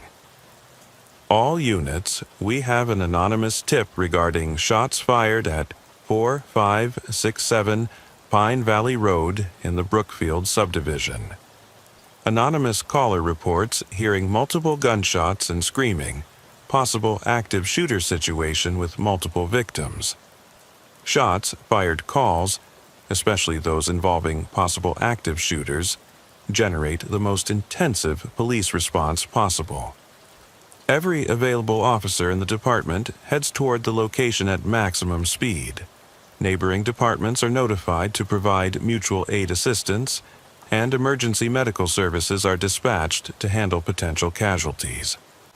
Unit 247 responding to 4567 Pine Valley Road, ETA 3 minutes. Unit 134 responding, ETA 4 minutes. Unit 89 responding, ETA 5 minutes. Unit 156 responding, ETA 6 minutes. Sergeant Thompson responding, ETA 4 minutes. Medical units 23 and 17 responding for possible casualties. I was one of the first officers to arrive at Pine Valley Road, which is located in a newer subdivision consisting mostly of middle-class families and young professionals. 4567 Pine Valley Road was a small apartment complex with about 16 units, mostly occupied by college students and elderly residents on fixed incomes. Unit 247 on scene at 4567 Pine Valley Road. Building appears quiet from external observation. No obvious signs of ongoing disturbance, no sounds of gunfire or screaming. Unit 134 on scene, Unit 89 on scene, Unit 156 on scene. Sergeant Thompson on scene. Within 7 minutes, we had 5 officers surrounding the apartment complex and establishing a security perimeter in case we were dealing with an active shooter or armed suspects who might try to escape after committing violence. All units were going to conduct a systematic search for possible shooting victims or armed suspects. Standard active shooter protocols. Clear each unit methodically, maintain communication, assume suspects may still be present until we confirm otherwise. We began going door to door, identifying ourselves as police, and asking residents if they had heard gunshots, screaming, or seen any signs of violence or disturbance. Every person we spoke with was cooperative and concerned about the reports, but nobody had heard gunshots or anything that sounded like an active shooter situation. The apartment complex manager met us in the lobby with master keys to vacant units, and we systematically searched every apartment in the building. No shooting victims, no evidence of gunfire, no signs of violence, disturbance, or criminal activity. All units, Pine Valley Road apartment complex is clear. No shooting victims, no evidence of gunfire, no signs of active shooter activity or violence. But while we were conducting our intensive search for a non-existent active shooter, something else was happening on the other side of Riverside Township that we didn't discover until several hours later. Mr. Robert Henderson, a 79-year-old retired businessman who lived alone in a large house on the wealthy side of town, was robbed during the exact time period when every police officer in Riverside Township was searching for shooting victims who didn't exist. The robbery wasn't discovered until the next morning, when Mr. Henderson's housekeeper arrived for her weekly cleaning and found him tied up in his study.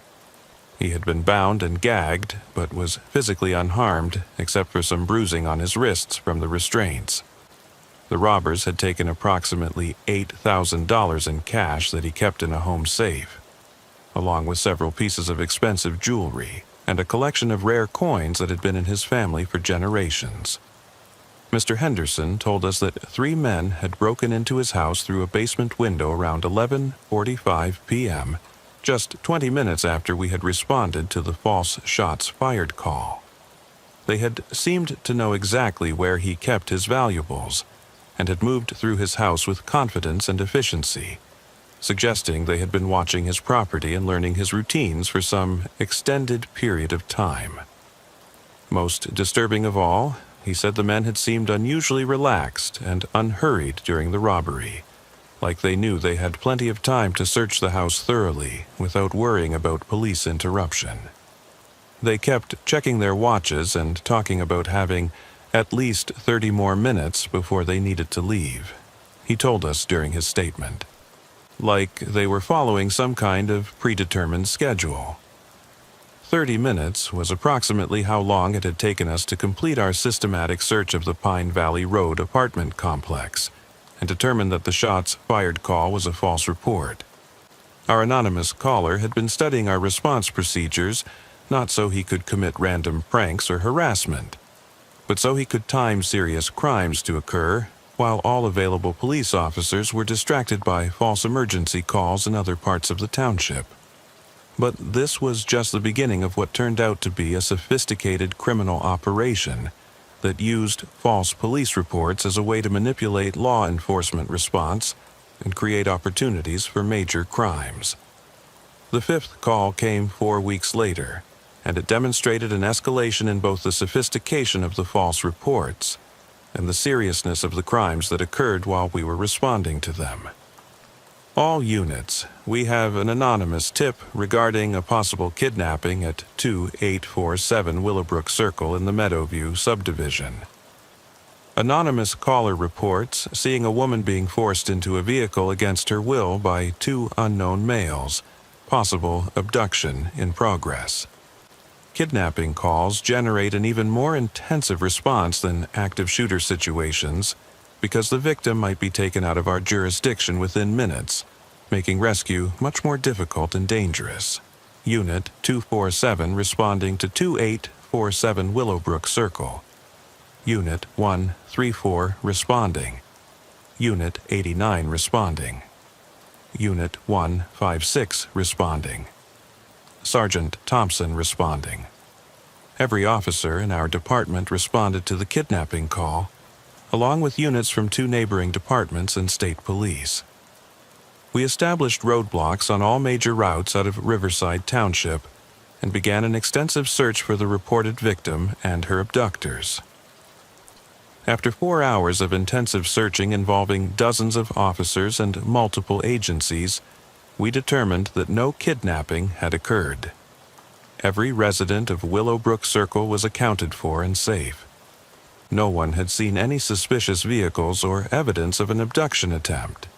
But while we were searching for a kidnapping victim who didn't exist, 3 more serious crimes were committed in areas of the township that had no police coverage because every available officer was involved in the kidnapping response. An elderly couple, Harold and Margaret Foster, were robbed in their home on the east side of town. The robbers had disabled their home security system and taken over $15,000 in cash and jewelry.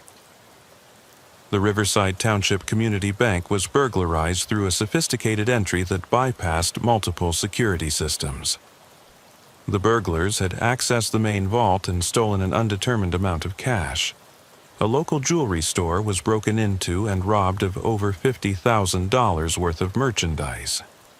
All 3 crimes occurred during the exact time window when every police officer in the township was involved in searching for a kidnapping that never happened. The coordination required to execute 3 simultaneous major crimes, while law enforcement was distracted by a false emergency call suggested we were dealing with a well-organized criminal enterprise, rather than individual opportunists who happened to notice that police were busy elsewhere. the pattern was becoming clear and terrifying. Our anonymous caller was using increasingly serious false emergency calls to draw all available police officers away from patrol, creating opportunities for accomplices to commit major crimes in areas with no police coverage. But the most disturbing realization came when we analyzed the timing and logistics of the crimes that occurred during our responses to false calls. The robberies were too well coordinated and executed to be the work of random criminals who simply noticed that police were distracted. The perpetrators knew exactly when to strike, exactly how long they had before police could respond to their actual crimes, and exactly which targets would provide maximum profit with minimum risk. Someone was providing the criminal teams with detailed intelligence about police operations, response times, deployment patterns, and the locations of vulnerable, high-value targets. Our anonymous caller wasn't just creating diversions to facilitate other crimes. He was coordinating a sophisticated criminal network that used false police reports as a central strategy for controlling the law enforcement response and creating windows of opportunity for major theft operations. The sixth call came 5 weeks later, and it nearly resulted in a complete breakdown of our ability to respond to genuine emergencies throughout Riverside Township. All units, we have a report of an officer down at the intersection of Main Street and Oak Avenue. Officer requesting immediate backup and emergency medical assistance for life-threatening injuries. Officer down calls trigger the most intensive emergency response possible in law enforcement. Every available officer, paramedic, emergency medical technician, and emergency vehicle in the area heads toward the location at maximum speed, regardless of traffic laws or personal safety considerations. Nothing else matters when one of your own colleagues needs help. I was patrolling the residential area on the south side of town when the call came through my scanner, and I drove faster and more recklessly than I had ever driven in 15 years as a police officer.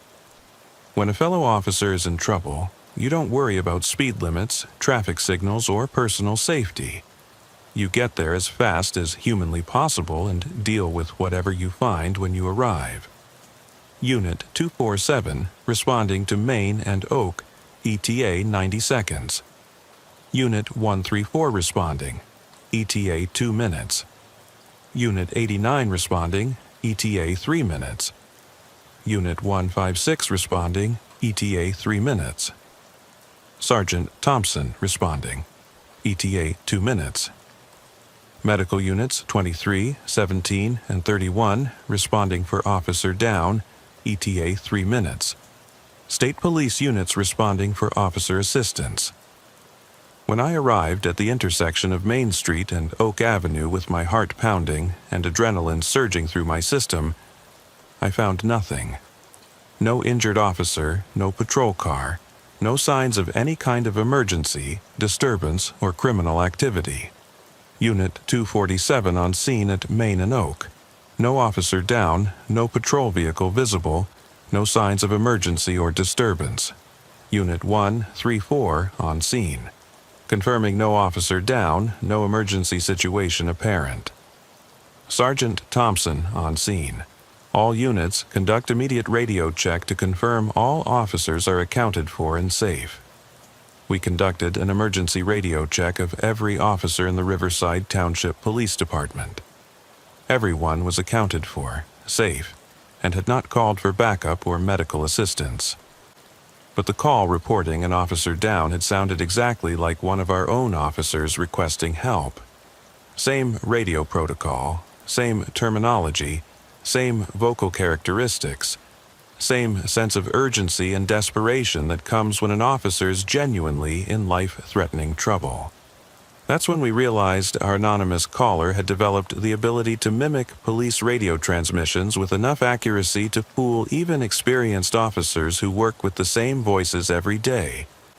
And while every officer in our department, along with units from neighboring departments and state police, was rushing to help a colleague who didn't need help, The most audacious crime yet was being committed on the other side of Riverside Township.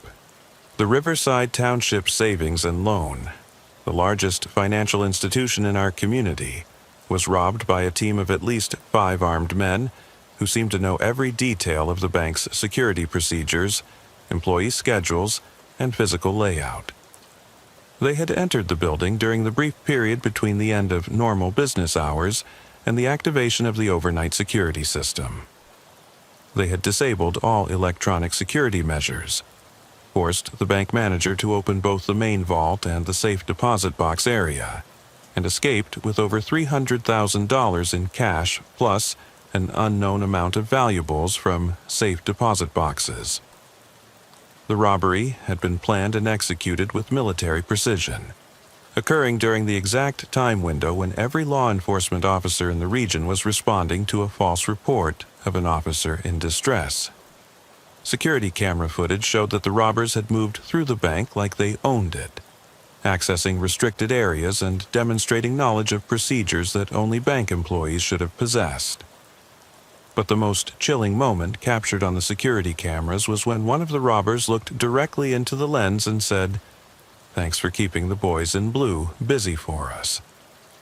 Our anonymous caller and his criminal organization had been planning this bank robbery for months, using all his previous false emergency calls to study our response procedures, test our reaction times, and perfect his ability to draw every police officer away from patrol at exactly the right moment. But there was something even more disturbing that we discovered during the investigation of the savings and loan robbery. During the weeks leading up to the bank robbery, someone had been conducting extensive surveillance, not just on potential crime targets, but on our police station itself. We found evidence that someone had been watching our building for extended periods, learning our shift schedules, monitoring when officers arrived and departed, documenting our patrol patterns and response procedures, footprints in the landscaping around our police station, cigarette butts near the employee parking area, tire tracks in a vacant lot across the street that provided a clear view of our building, all indicating that someone had been studying us as thoroughly as we typically study crime scenes. Our anonymous caller hadn't just been learning how to manipulate our response to emergency calls. He had been conducting comprehensive intelligence gathering on our department's personnel, procedures, and operational patterns. He knew us better than we knew ourselves. The investigation that followed the bank robbery involved federal agencies, state police, and multiple county sheriff's departments. Despite analyzing all the evidence from every crime scene, despite following up on hundreds of tips and leads from concerned citizens, despite offering substantial rewards for information leading to arrests, despite conducting extensive forensic analysis of physical evidence and digital communications, the criminal organization was never identified, located, or apprehended. But that wasn't the end of our nightmare. 8 months later, I started hearing reports from other police departments in neighboring counties about similar patterns of anonymous calls and coordinated crimes. The methodology was always the same. Months of false reports about domestic violence, burglary, and child endangerment designed to study police response procedures and timing. Anonymous calls that provided accurate details about addresses and residents, but reported crimes that weren't actually happening. Systematic testing of law enforcement capabilities and reaction times, then escalating false emergencies, shots, fired calls, kidnapping reports, officer down situations, each one more serious and more convincing than the last, each one designed to draw maximum police response away from other areas. And finally, major crimes, bank robberies, jewelry store heists, armored car robberies that occurred during the exact time windows when all available law enforcement was responding to false emergency calls.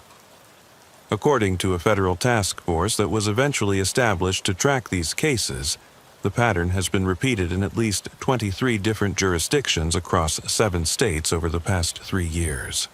The criminal organization has stolen over $25 million using this methodology, and they have never been caught, identified, or even seriously threatened by law enforcement efforts. But what bothers me most about this case isn't the sophistication of their methods, the amount of money they've stolen, or even the fact that they've never been apprehended. What bothers me is the gradual realization that they're probably operating in multiple jurisdictions simultaneously, conducting reconnaissance and preparation for future crimes, while we're still trying to understand what happened in the crimes they've already committed. How many anonymous tips are law enforcement agencies responding to right now that are actually reconnaissance missions for future criminal operations? How many false emergency calls are being used to test police response procedures at this very moment? How many departments are unknowingly providing intelligence about their capabilities and vulnerabilities to criminals who are planning to exploit that information? The anonymous caller and his organization discovered something that should terrify every police officer in America. They found a way to turn our own dedication to public safety against us. They used our commitment to investigating every tip, responding quickly to every emergency, and helping every person who calls for assistance as weapons in their criminal enterprise. They understood that we would always respond to reports of domestic violence because we've seen what happens when those calls are ignored. They knew we would always investigate possible child endangerment because the cost of failing to protect a child is unacceptable. They counted on our willingness to risk our lives for fellow officers because that's what the badge means. And they were right. We couldn't ignore those calls, even when we suspected they might be false. We couldn't take the chance that a real emergency was happening while we dismissed it as another fake report. That's what makes them so dangerous. And that's why I still hear that anonymous voice in my nightmares, even though it's been over 2 years since the last call came through my scanner. Because somewhere out there right now, that voice is probably talking to a dispatcher in another town, reporting another false emergency, testing another police department's response procedures, gathering intelligence for another major crime. The voice is still anonymous. The caller is still unidentified. The criminal organization is still active. And there's nothing we can do to stop them except hope that someday, somewhere, they'll make a mistake that allows law enforcement to identify and arrest them before they manipulate another police department into providing cover for their crimes. But so far, they haven't made any mistakes that we've been able to detect or exploit, and I'm afraid they never will. Every time my scanner crackles with a new anonymous tip, every time I hear about shots fired or officer down calls in other jurisdictions, every time another bank gets robbed while police are responding to false emergencies, I wonder if I'm hearing the voice again. The voice that taught me more about the vulnerability of law enforcement than 15 years of police training had prepared me to understand. The voice that proved our own integrity and dedication could be used against us by people who understand human nature better than we understand criminal behavior.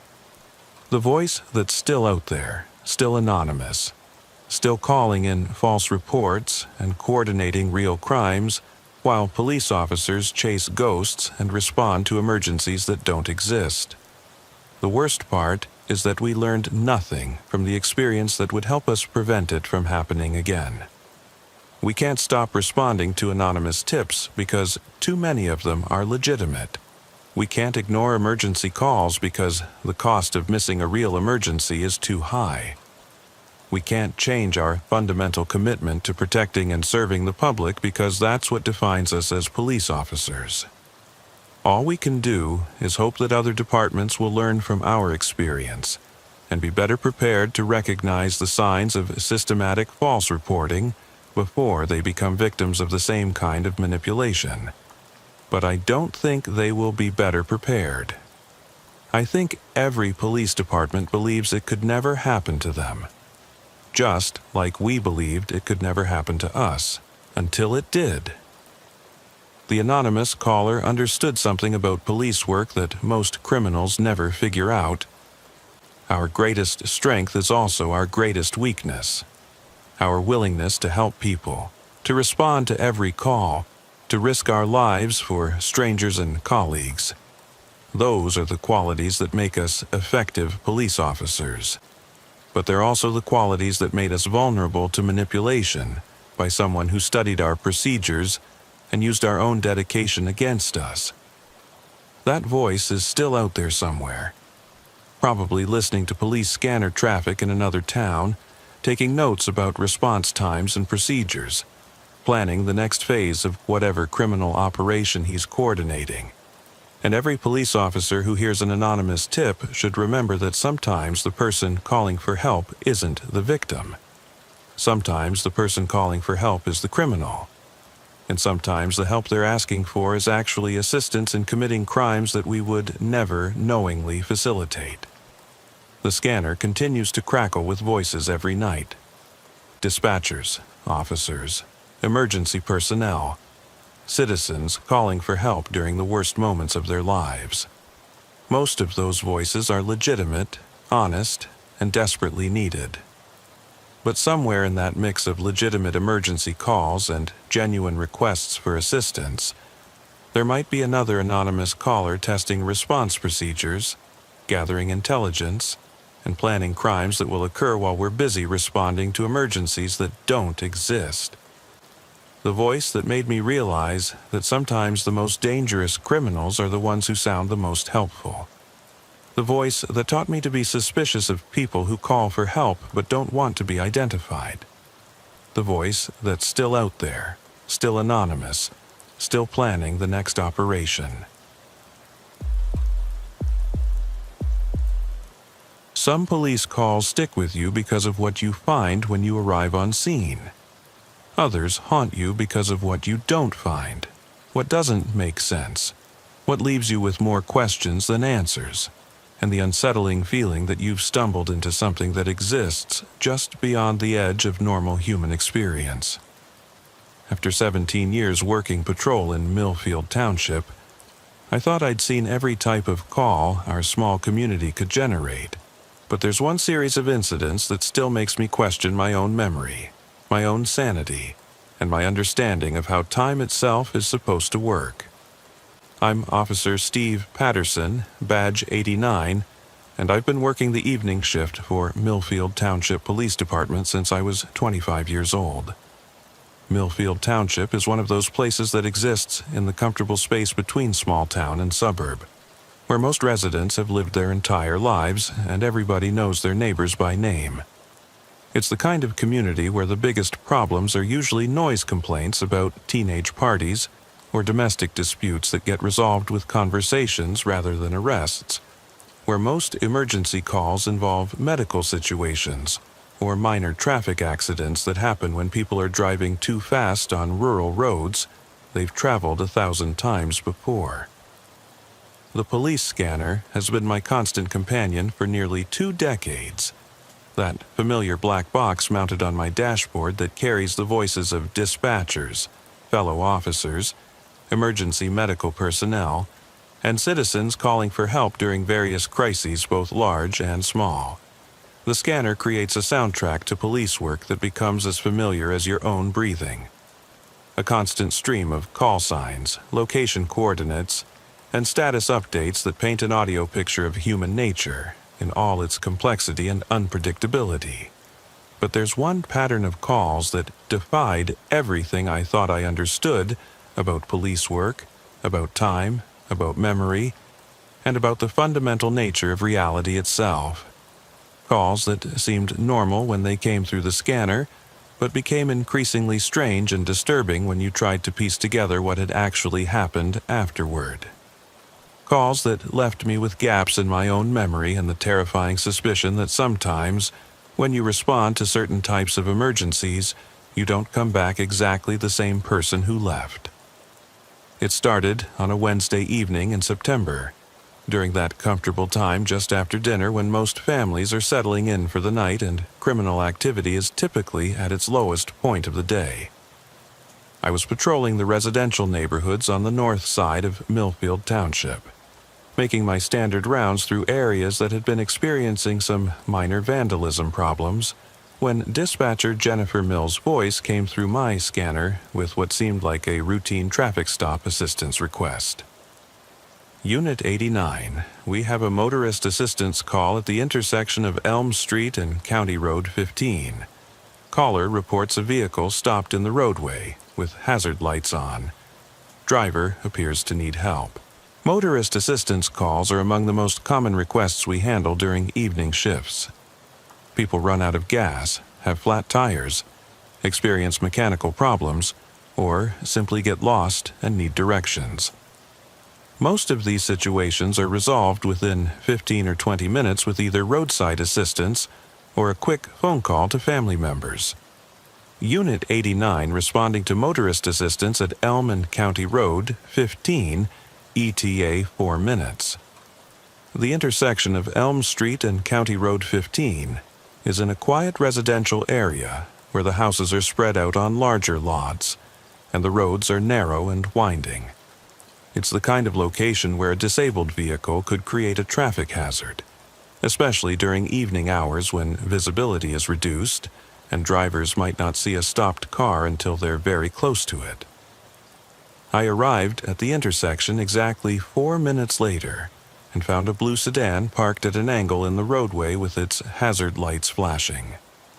The vehicle appeared to be a recent model car in good condition, not the type of older vehicle that typically experiences mechanical breakdowns. I parked my patrol car behind the sedan with my emergency lights activated to warn approaching traffic, and approached the driver's side of the vehicle. The driver was a woman, probably in her early 40s, sitting behind the wheel and staring straight ahead through the windshield. She didn't acknowledge my approach or respond when I tapped gently on her window. "Ma'am?" "Police officer. I understand you called for assistance?"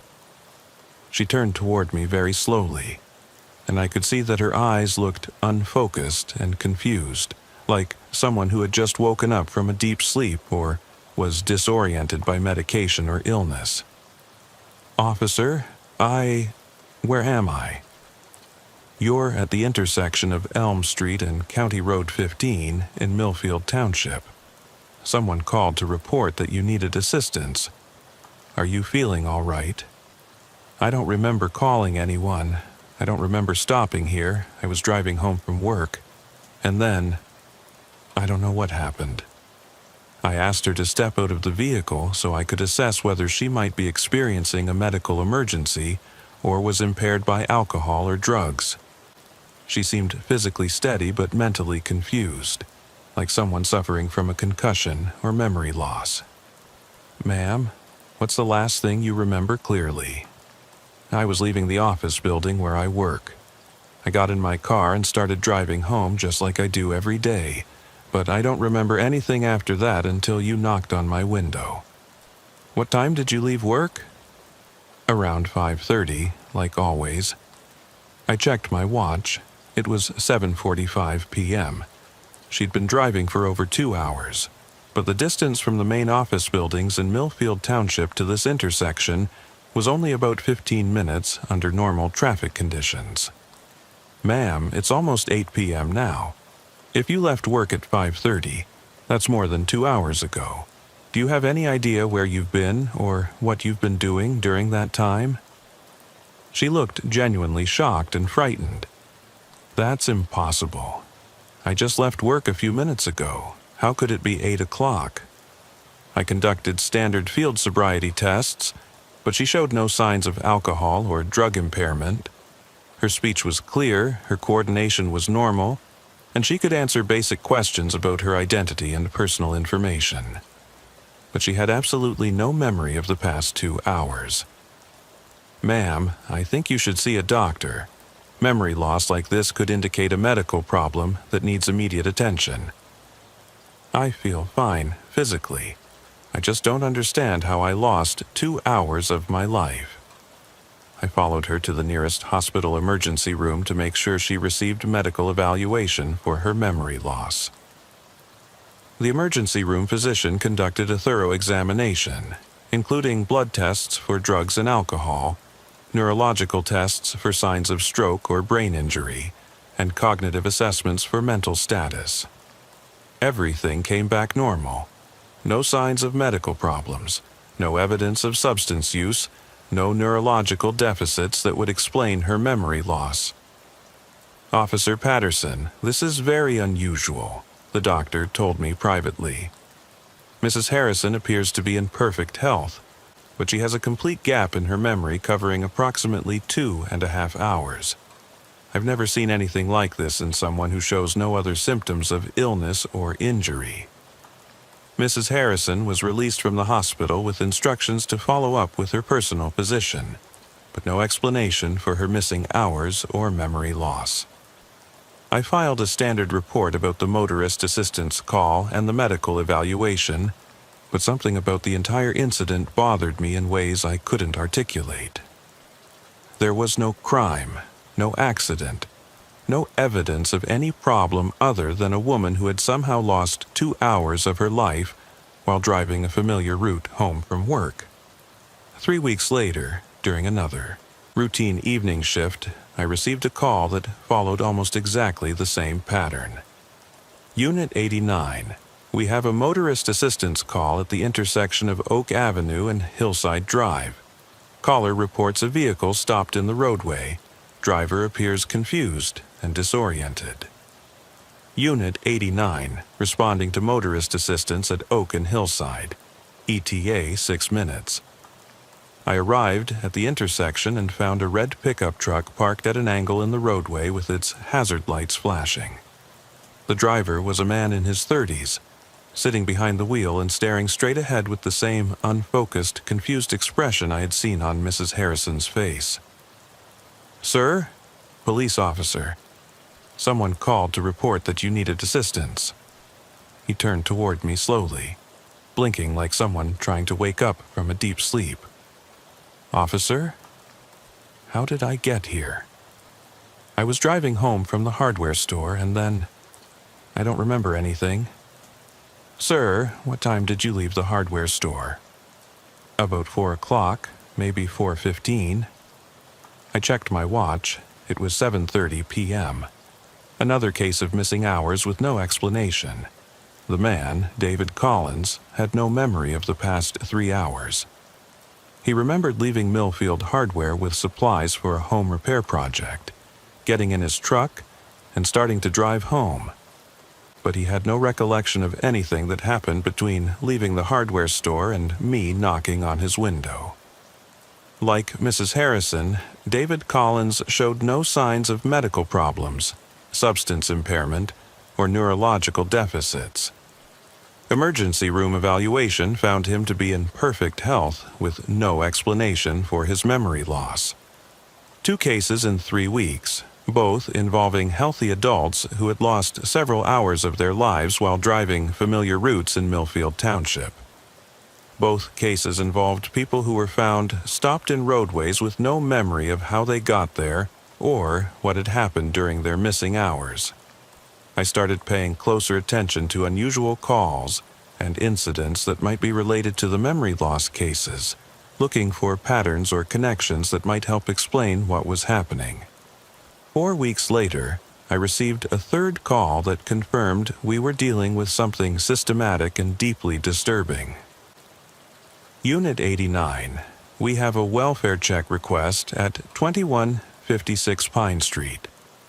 Neighbor reports that homeowner was supposed to attend a family dinner 3 hours ago but never arrived. Family is concerned because this is very unusual behavior. Welfare checks for adults who fail to arrive at expected destinations are common in police work, especially in communities where people maintain close family relationships and notice when someone doesn't show up as planned. Unit 89, responding to welfare check at 2156 Pine Street. Pine Street is in an older residential neighborhood where most of the houses were built in the 1960s and are occupied by longtime residents who have raised their families there. 2156 Pine Street was a modest ranch-style house with a well-maintained yard and 2 vehicles parked in the driveway. I knocked on the front door and was greeted by a woman in her 50s who looked confused and slightly embarrassed. "Officer, I'm sorry someone called you. I'm not sure why my family was worried." "Ma'am, your family reported that you were supposed to attend a dinner 3 hours ago but never arrived. They were concerned because they said this was very unusual for you." 3 hours ago? That's impossible. I just got home from running errands a few minutes ago." I checked my watch. It was 8:15 p.m. "Ma'am, what time did you leave home to run errands?" "Around 4:30. I had to go to the bank and the grocery store. Then I was going to drive directly to my daughter's house for dinner at 5:30. Banking and grocery errands that should have taken less than an hour, followed by a dinner appointment that was nearly 3 hours overdue. Another case of missing time with no explanation. Do you remember completing your errands at the bank and grocery store?" I think so. I remember driving to the bank, but after that everything is kind of fuzzy. The next thing I clearly remember is pulling into my driveway just before you arrived." Margaret Foster had lost approximately 3.5 hours while running routine errands in a town where she had lived for over 30 years. Like the previous cases, medical evaluation found no evidence of health problems that would explain her memory loss. 3 cases in 7 weeks, all involving healthy adults who had lost hours of their lives while driving familiar routes or completing routine activities in Millfield Township. All 3 people were found in vehicles with no memory of extended periods of time. All showed no signs of medical or substance-related problems, and all had gaps in their memory that medical professionals couldn't explain. I started documenting every unusual call or incident that might be related to the memory loss cases, looking for connections or patterns that could help us understand what was happening in our community. But the 4th case made me realize that the memory loss wasn't limited to citizens. It was affecting police officers as well. It happened during a routine patrol shift in October, when I was conducting my standard evening rounds through the residential areas on the west side of Millfield Township. I was driving my normal patrol route, checking on businesses and neighborhoods that had experienced some minor vandalism problems, when something very strange occurred. I was monitoring radio traffic and listening to routine communications between dispatch and other patrol units when I heard my own voice come through the scanner. "Unit 89 to dispatch. I'm responding to a domestic disturbance call at 3478 Maple Avenue." But I hadn't made that radio transmission. I was driving on Oak Street, nowhere near Maple Avenue, and I hadn't received any assignment to respond to a domestic disturbance call. "Unit 89, copy your response to domestic disturbance at 3478 Maple Avenue, ETA. Unit 89, ETA approximately 5 minutes. I heard my own voice giving an estimated time of arrival for a call I hadn't received and a location I wasn't driving toward. But I was definitely hearing my own voice, my own speech patterns, my own manner of communicating with dispatch. I immediately radioed dispatch to clarify the situation. "Dispatch, this is Unit 89. I did not receive an assignment for domestic disturbance at 3478 Maple Avenue, and I am not responding to that location." "Unit 89, you just advised that you were responding to domestic disturbance at 3478 Maple Avenue with ETA 5 minutes. "Negative, dispatch. I am currently on Oak Street conducting routine patrol. I have not received any assignment for domestic disturbance." There was a pause that lasted longer than normal dispatch response times. "Unit 89, please confirm your current location." "Unit 89 is on Oak Street between 4th and 5th Avenue, conducting routine patrol." "Copy, Unit 89. Stand by for status check." Another pause, Then dispatcher Jennifer Mills came back on the radio with something I had never heard in 17 years of police work. Unit 89, we show you responding to domestic disturbance at 3478 Maple Avenue. Our computer system indicates you acknowledged the call and provided ETA. Can you explain the discrepancy? I couldn't explain the discrepancy because I had no memory of receiving or acknowledging any domestic disturbance call. According to dispatch records, I had been assigned to respond to 3478 Maple Avenue, had acknowledged the assignment, and had provided an estimated time of arrival. But I had no recollection of any of those communications. Dispatch, I need to return to the station to review my activity log and discuss this situation with the supervisor.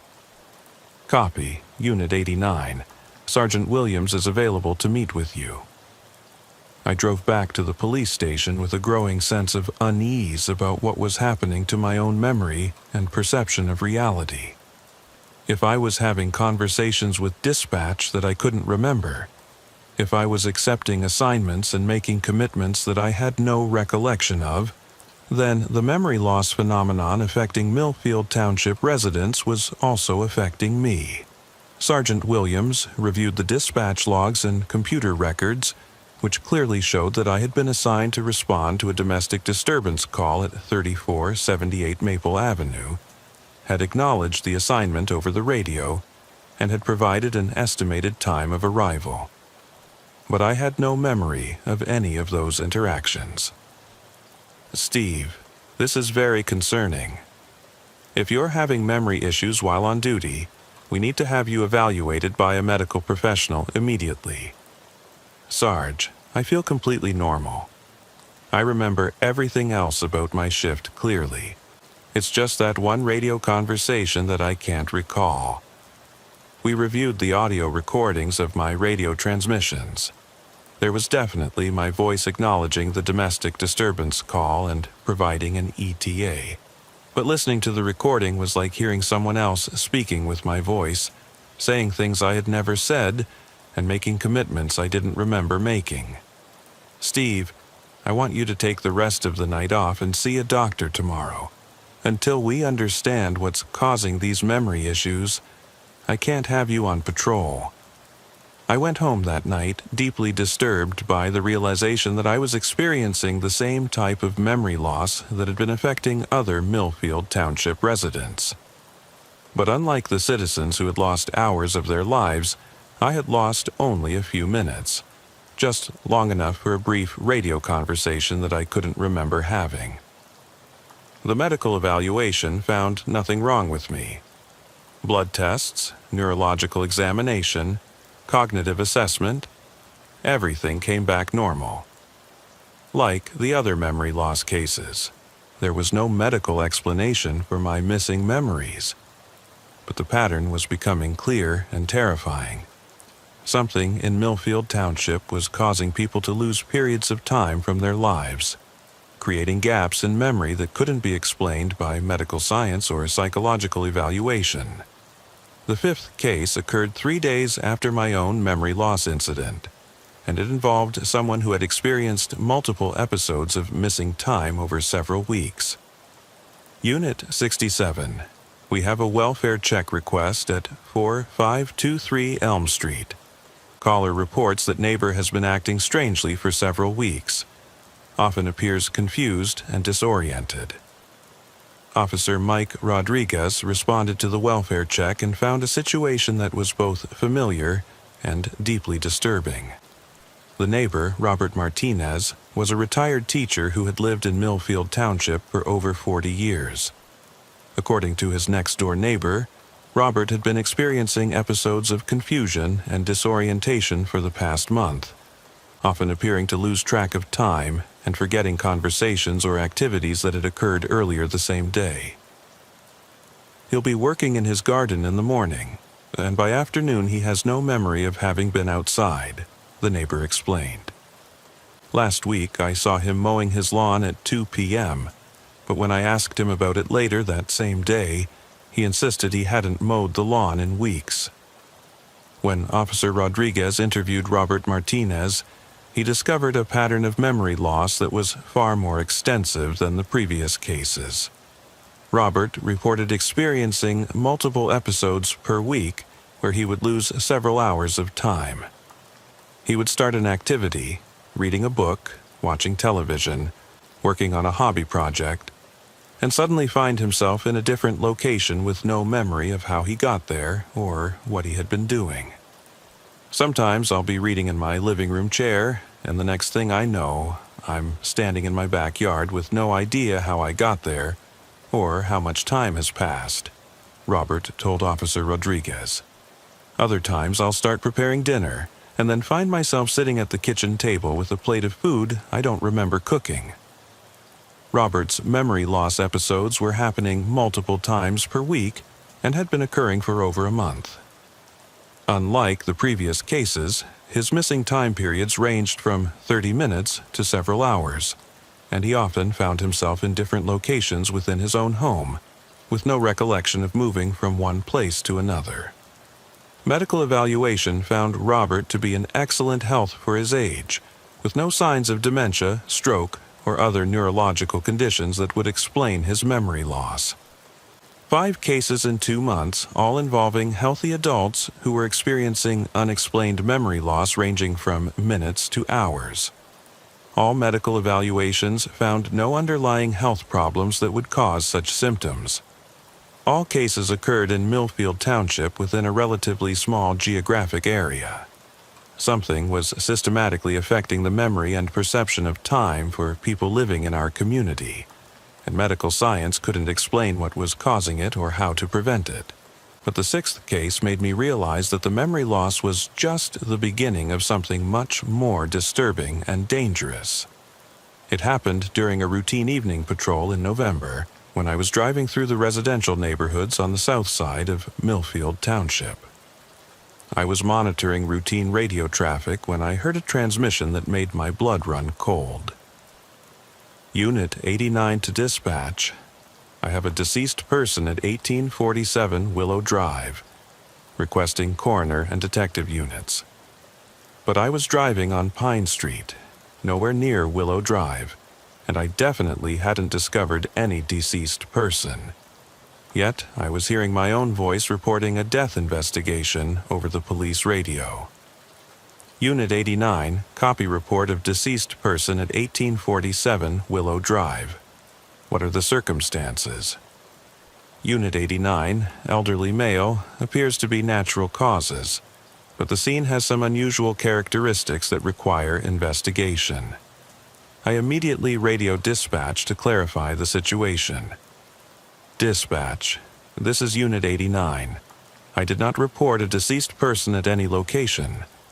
I am currently on Pine Street conducting routine patrol. Unit 89, you just reported a deceased person at 1847 Willow Drive and requested coroner and detective response. Negative. Dispatch. I have not discovered any deceased person and I am not at 1847 Willow Drive. Unit 89, please confirm your current location immediately. Unit 89 is on Pine Street between Oak and Elm Avenue. There was a long pause before dispatch responded. Unit 89, we need you to respond to 1847 Willow Drive immediately to clarify the situation. I drove to 1847 Willow Drive with a growing sense of dread about what I might find there. If my voice had reported a deceased person, if dispatch had recordings of me requesting coroner and detective units, then something had happened at that address, even though I had no memory of being there. 1847 Willow Drive was a small ranch-style house in an older neighborhood. When I arrived, I found the front door standing open and signs of disturbance inside the house. An elderly man was lying on the living room floor, clearly deceased. Based on the condition of the body, he had been dead for several hours. But here's what made the situation truly terrifying. I had no memory of ever being inside that house before, no recollection of discovering the body, and no explanation for how I could have made radio transmissions about a death investigation that I couldn't remember conducting. According to dispatch records, I had been at 1847 Willow Drive for over an hour, conducting a preliminary death investigation and coordinating with coroner and detective units. But I had no memory of any of those activities. The coroner and detective units arrived to find me standing outside the house, completely confused about how I had come to be there and what I was supposed to have discovered inside. "Steve, you called us out here for a death investigation," Detective Sarah Collins said. "What can you tell us about the circumstances?" "Sarah, I have no memory of being inside that house or discovering the body.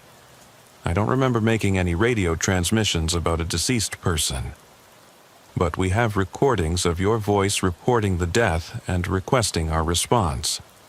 You provided details about the scene and the condition of the body." Detective Collins reviewed the audio recordings of my radio transmissions. There was definitely my voice providing detailed information about the deceased person, the condition of the body, and the circumstances of the discovery. But listening to those recordings was like hearing someone else speak with my voice, reporting things I had never seen, and describing a crime scene I had never entered. The investigation of the death revealed that the elderly man, Walter Thompson, had died of natural causes approximately 6 to 8 hours before his body was discovered. But there was no explanation for how I could have reported finding his body and provided detailed information about the scene when I had no memory of ever being inside his house. This was far more serious than simple memory loss. This was a complete disconnection between my actions and my consciousness, between what I was apparently doing and what I could remember doing. Sergeant Williams placed me on administrative leave pending a comprehensive medical and psychological evaluation. "Steve, if you're conducting investigations and making radio transmissions that you can't remember, we have a serious problem. I can't have an officer on the street who doesn't know what he's been doing or where he's been."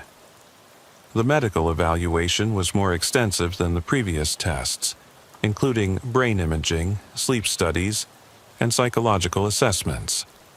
But like all the other memory loss cases, the results showed nothing abnormal.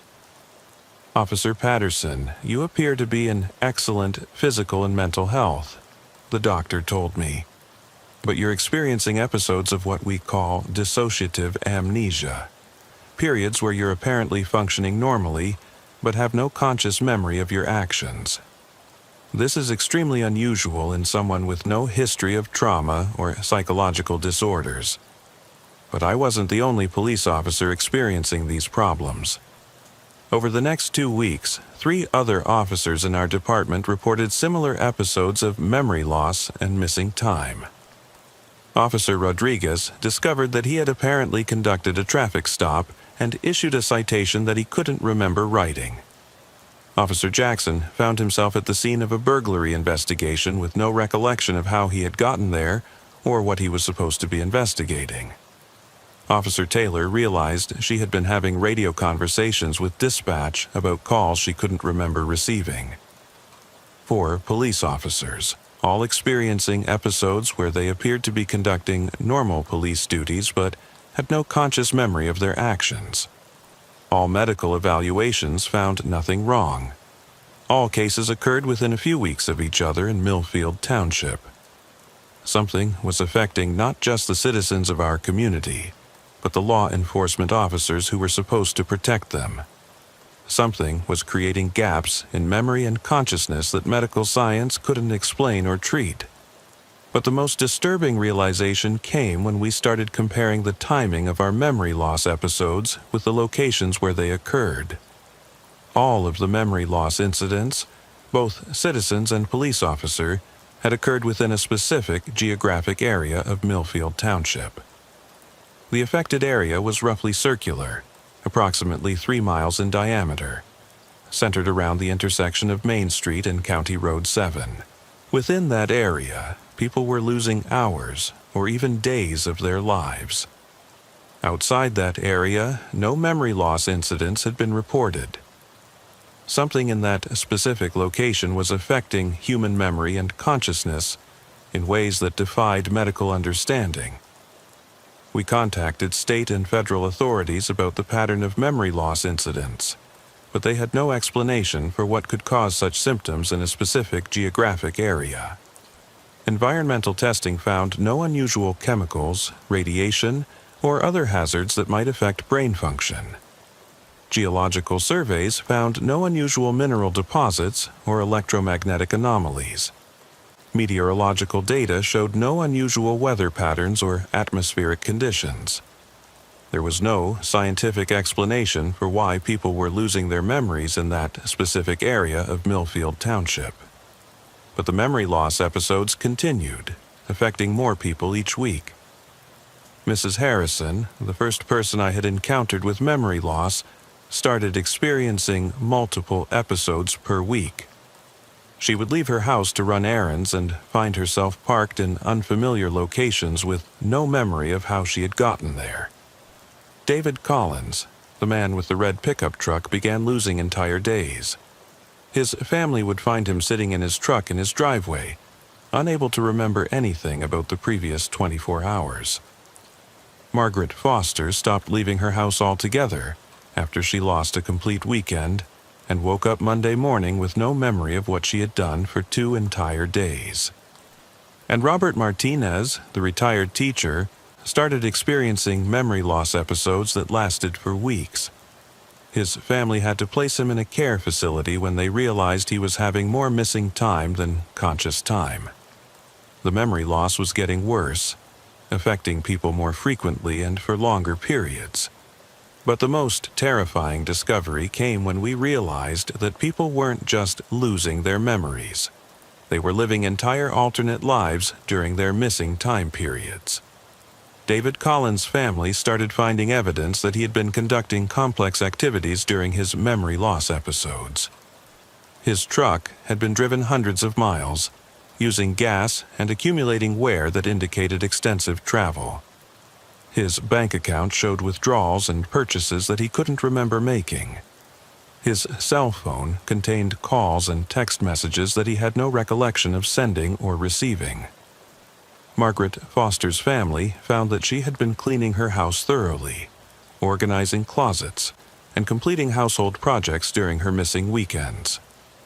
But she had no memory of doing any of that work. Robert Martinez's family discovered that he had been writing detailed journals during his memory loss episodes.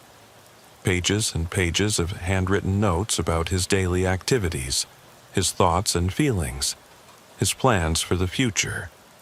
But when he read the journals during his conscious periods, he had no memory of writing them and couldn't understand why the handwriting was his, but the thoughts and experiences described were completely unfamiliar. People were living parallel lives during their missing time periods, conducting complex activities and making decisions that their conscious minds knew nothing about. And the most disturbing part was that the activities they conducted during their memory loss episodes were often completely inconsistent with their normal personalities and behavior patterns. David Collins, a quiet accountant who rarely traveled and preferred to stay home with his family, had apparently driven his truck to distant cities during his missing time periods, visiting places he had never expressed any interest in seeing.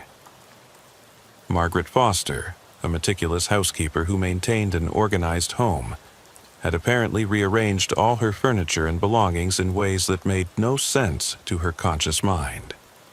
Robert Martinez, a retired English teacher who wrote carefully and thoughtfully, had filled his journals with rambling, stream-of-consciousness passages that bore no resemblance to his normal writing style. It was as if different personalities were taking control of their bodies during the memory loss episodes, personalities with different interests, different behaviors, and different ways of thinking. But the most chilling discovery came when we started analyzing the patterns of activity during the memory loss episodes. All of the affected people were conducting activities that seemed to be preparing for something. David Collins had been stocking his truck with supplies: food, water, tools, camping equipment. Margaret Foster had been organizing her house as if preparing for a long absence. Robert Martinez had been writing detailed instructions and procedures for activities he had never shown any interest in. It was as if their alternate personalities knew something was coming, something that required preparation and planning. And then, 6 months after the memory loss episodes began, everyone in the affected area disappeared completely. On a Tuesday morning in March, emergency services received reports that the entire 3-mile area around Main Street and County Road 7 was empty. Houses stood open with breakfast still on kitchen tables. Cars were parked in driveways with engines running. Businesses were open but completely abandoned. Over 300 people had vanished without a trace, leaving behind evidence of normal morning routines that had been interrupted mid-activity.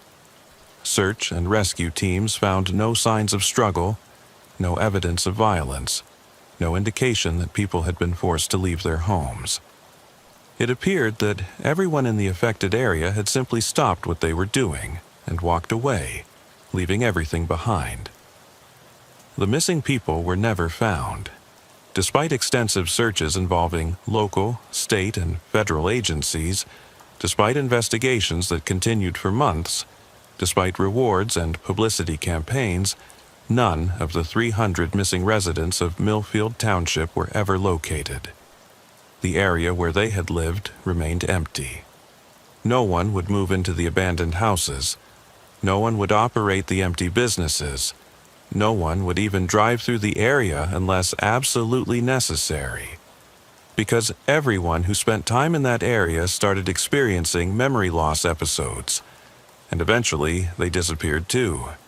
The memory loss was spreading, affecting a larger area each month, claiming more people each year. But before I could transfer away from Millfield Township, I experienced one final episode that revealed the true horror of what was happening to our community. It occurred during what would be my last patrol shift in the affected area, and it showed me things that I wish I could forget. Things that made me understand why the missing people had been preparing so carefully during their alternate lives. I was conducting a routine evening patrol when I found myself responding to a call I didn't remember receiving.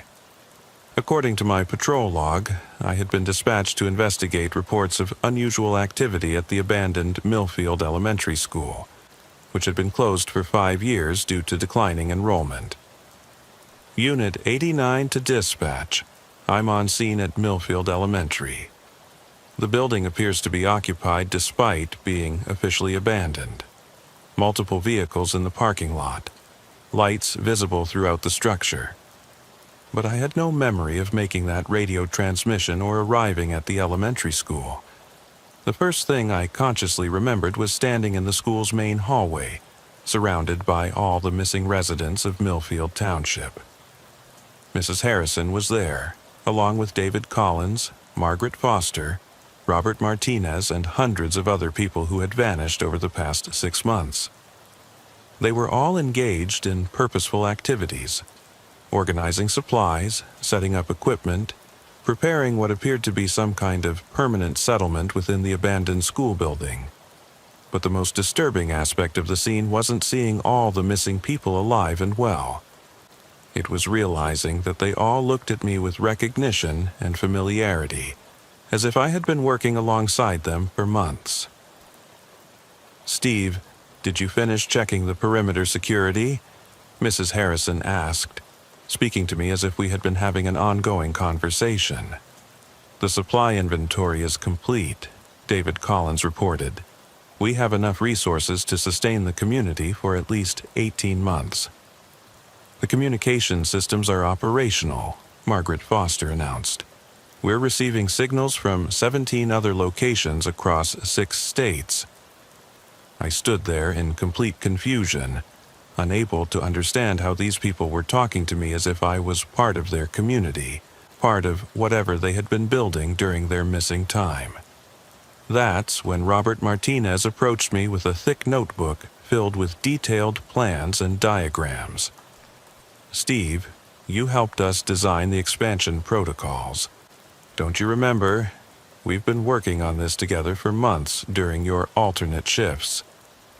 He opened the notebook to reveal pages of handwritten plans in my own handwriting, detailed procedures for expanding their operation to new geographic areas, strategies for recruiting additional people, and technical specifications for equipment I had never seen before. According to the notebook, I had been living an alternate life during my memory loss episodes, working as a key organizer in whatever the missing people were preparing. The handwriting was definitely mine, but the knowledge and expertise demonstrated in the plans were completely beyond my normal capabilities. The schedule shows that tonight is your transition night, Mrs. Harrison explained. After this shift, you won't need to return to your old life anymore. You'll be able to stay here permanently with full memory integration. That's when I realized what was really happening. The memory loss episodes weren't random neurological events. They were a gradual process of transitioning people from their normal lives into this alternate community. Each episode allowed them to contribute to the project while their conscious minds remained unaware of what they were doing. The missing people hadn't disappeared. They had completed their transition and were now living permanently in their alternate reality, using abandoned buildings and hidden locations to build a parallel society that existed alongside but separate from the normal world. And according to the plans in my own handwriting, they were systematically expanding their operation, creating new zones of influence in communities across multiple states, gradually recruiting more people through the memory loss process. We know this is confusing for your conscious mind, David Collins said gently, but your alternate self has been preparing for this moment for months. All the knowledge and memories you need are already inside your mind. You just need to let them surface. I felt a strange, pulling sensation, as if part of my consciousness was trying to merge with memories and experiences I couldn't access. For a moment, I could almost remember being part of their community, working on their projects, contributing to their plans for expansion. But my training as a police officer kicked in, and I forced myself to focus on the reality I could understand and verify. What is this place? What are you people doing here, and why can't anyone remember choosing to be part of this? Steve, you did choose this, Margaret Foster said. Your alternate self made the choice after seeing what we're building here. A community free from the conflicts and problems of the outside world, where people can live in harmony and work toward the common goals. But you're stealing people's lives, taking away their families, their identities, their freedom to choose. We're offering people a better life, Robert Martinez explained. Look around you. Everyone here is healthy, productive, and fulfilled. No crime, no violence, no suffering, just purpose and community. I looked around the converted school building and realized they were right about one thing. Everyone appeared to be genuinely happy and content. They were working together on complex projects with enthusiasm and cooperation I had rarely seen in normal society. But they had achieved this harmony by essentially kidnapping people's consciousness, by gradually replacing their normal lives with alternate versions they couldn't remember choosing. The expansion is accelerating, Mrs. Harrison said, checking a complex chart on the wall. We now have active zones in 43 communities across 12 states. The process is becoming more efficient as we refine our methods. And law enforcement, I asked. What happens to police officers like me who discover what you're doing? Law enforcement personnel are particularly valuable to our operation, David Collins explained. Your alternate self has been instrumental in helping us avoid detection and manage the transition process. Police officers who join us help ensure that missing person investigations are handled in ways that don't interfere with our recruitment activities. That's when I understood the full scope of what was happening. They weren't just stealing individual lives, they were systematically infiltrating law enforcement agencies, using police officers' alternate selves to cover up their activities and prevent effective investigation of the disappearances. How many missing person cases had been mishandled by officers who were unconsciously protecting this parallel community? How many investigations had been misdirected by cops who were living double lives they couldn't remember? "Steve, it's time for your final transition," Robert Martinez said, approaching me with some kind of electronic device. "After tonight, you won't need to struggle with conflicting memories anymore. You'll be able to remember both lives and choose which reality you prefer." I realized that whatever they were planning to do to me would complete my transformation into one of them. After tonight, I would either fully join their community or be eliminated as a threat to their operation. "I need some time to think about this," I said, backing toward the exit. "This is a lot to process." "Of course," Mrs. Harrison said understandingly. "Your alternate self anticipated that your conscious mind would need time to adjust. We'll give you until midnight to make your decision." I managed to get out of the school building and back to my patrol car, but I knew they would be watching me closely. They had apparently been preparing for this moment for months, and they were confident that I would ultimately choose to join them permanently. I drove directly to the state police barracks and reported everything I had discovered, but I knew it might already be too late. If they had infiltrating officers in multiple law enforcement agencies, my report might never reach anyone who could take effective action. 3 hours later, I was on a bus heading to another state, carrying only the clothes I was wearing, and a determination never to spend another night in a place where I might lose control of my own mind. But even now, 2 years later, working patrol in a community hundreds of miles from Millfield Township, I sometimes hear my own voice on the police radio making transmissions I don't remember. I sometimes find notes in my own handwriting describing activities I can't recall performing. The memory loss is spreading, following me wherever I go, gradually expanding its influence to new communities and new victims. And I know that someday I'll lose enough time that I won't remember how to resist anymore. Someday, my alternate self will complete the transition, and I'll join the parallel society that exists in the missing hours between conscious thoughts. The scanner crackles with voices every night. Dispatchers, officers, emergency personnel. Most of those voices belong to people who remember making the transmissions. But some of those voices belong to people who are living parallel lives they'll never remember, building a hidden world they'll never consciously choose to join, until the day they lose enough time to forget why they ever wanted to resist. The voices that remind me that consciousness is more fragile than we think. The voices that taught me that free will is more limited than we believe. The voices that are still out there, broadcasting from the missing hours where stolen minds build a society that grows stronger with every person who loses track of time.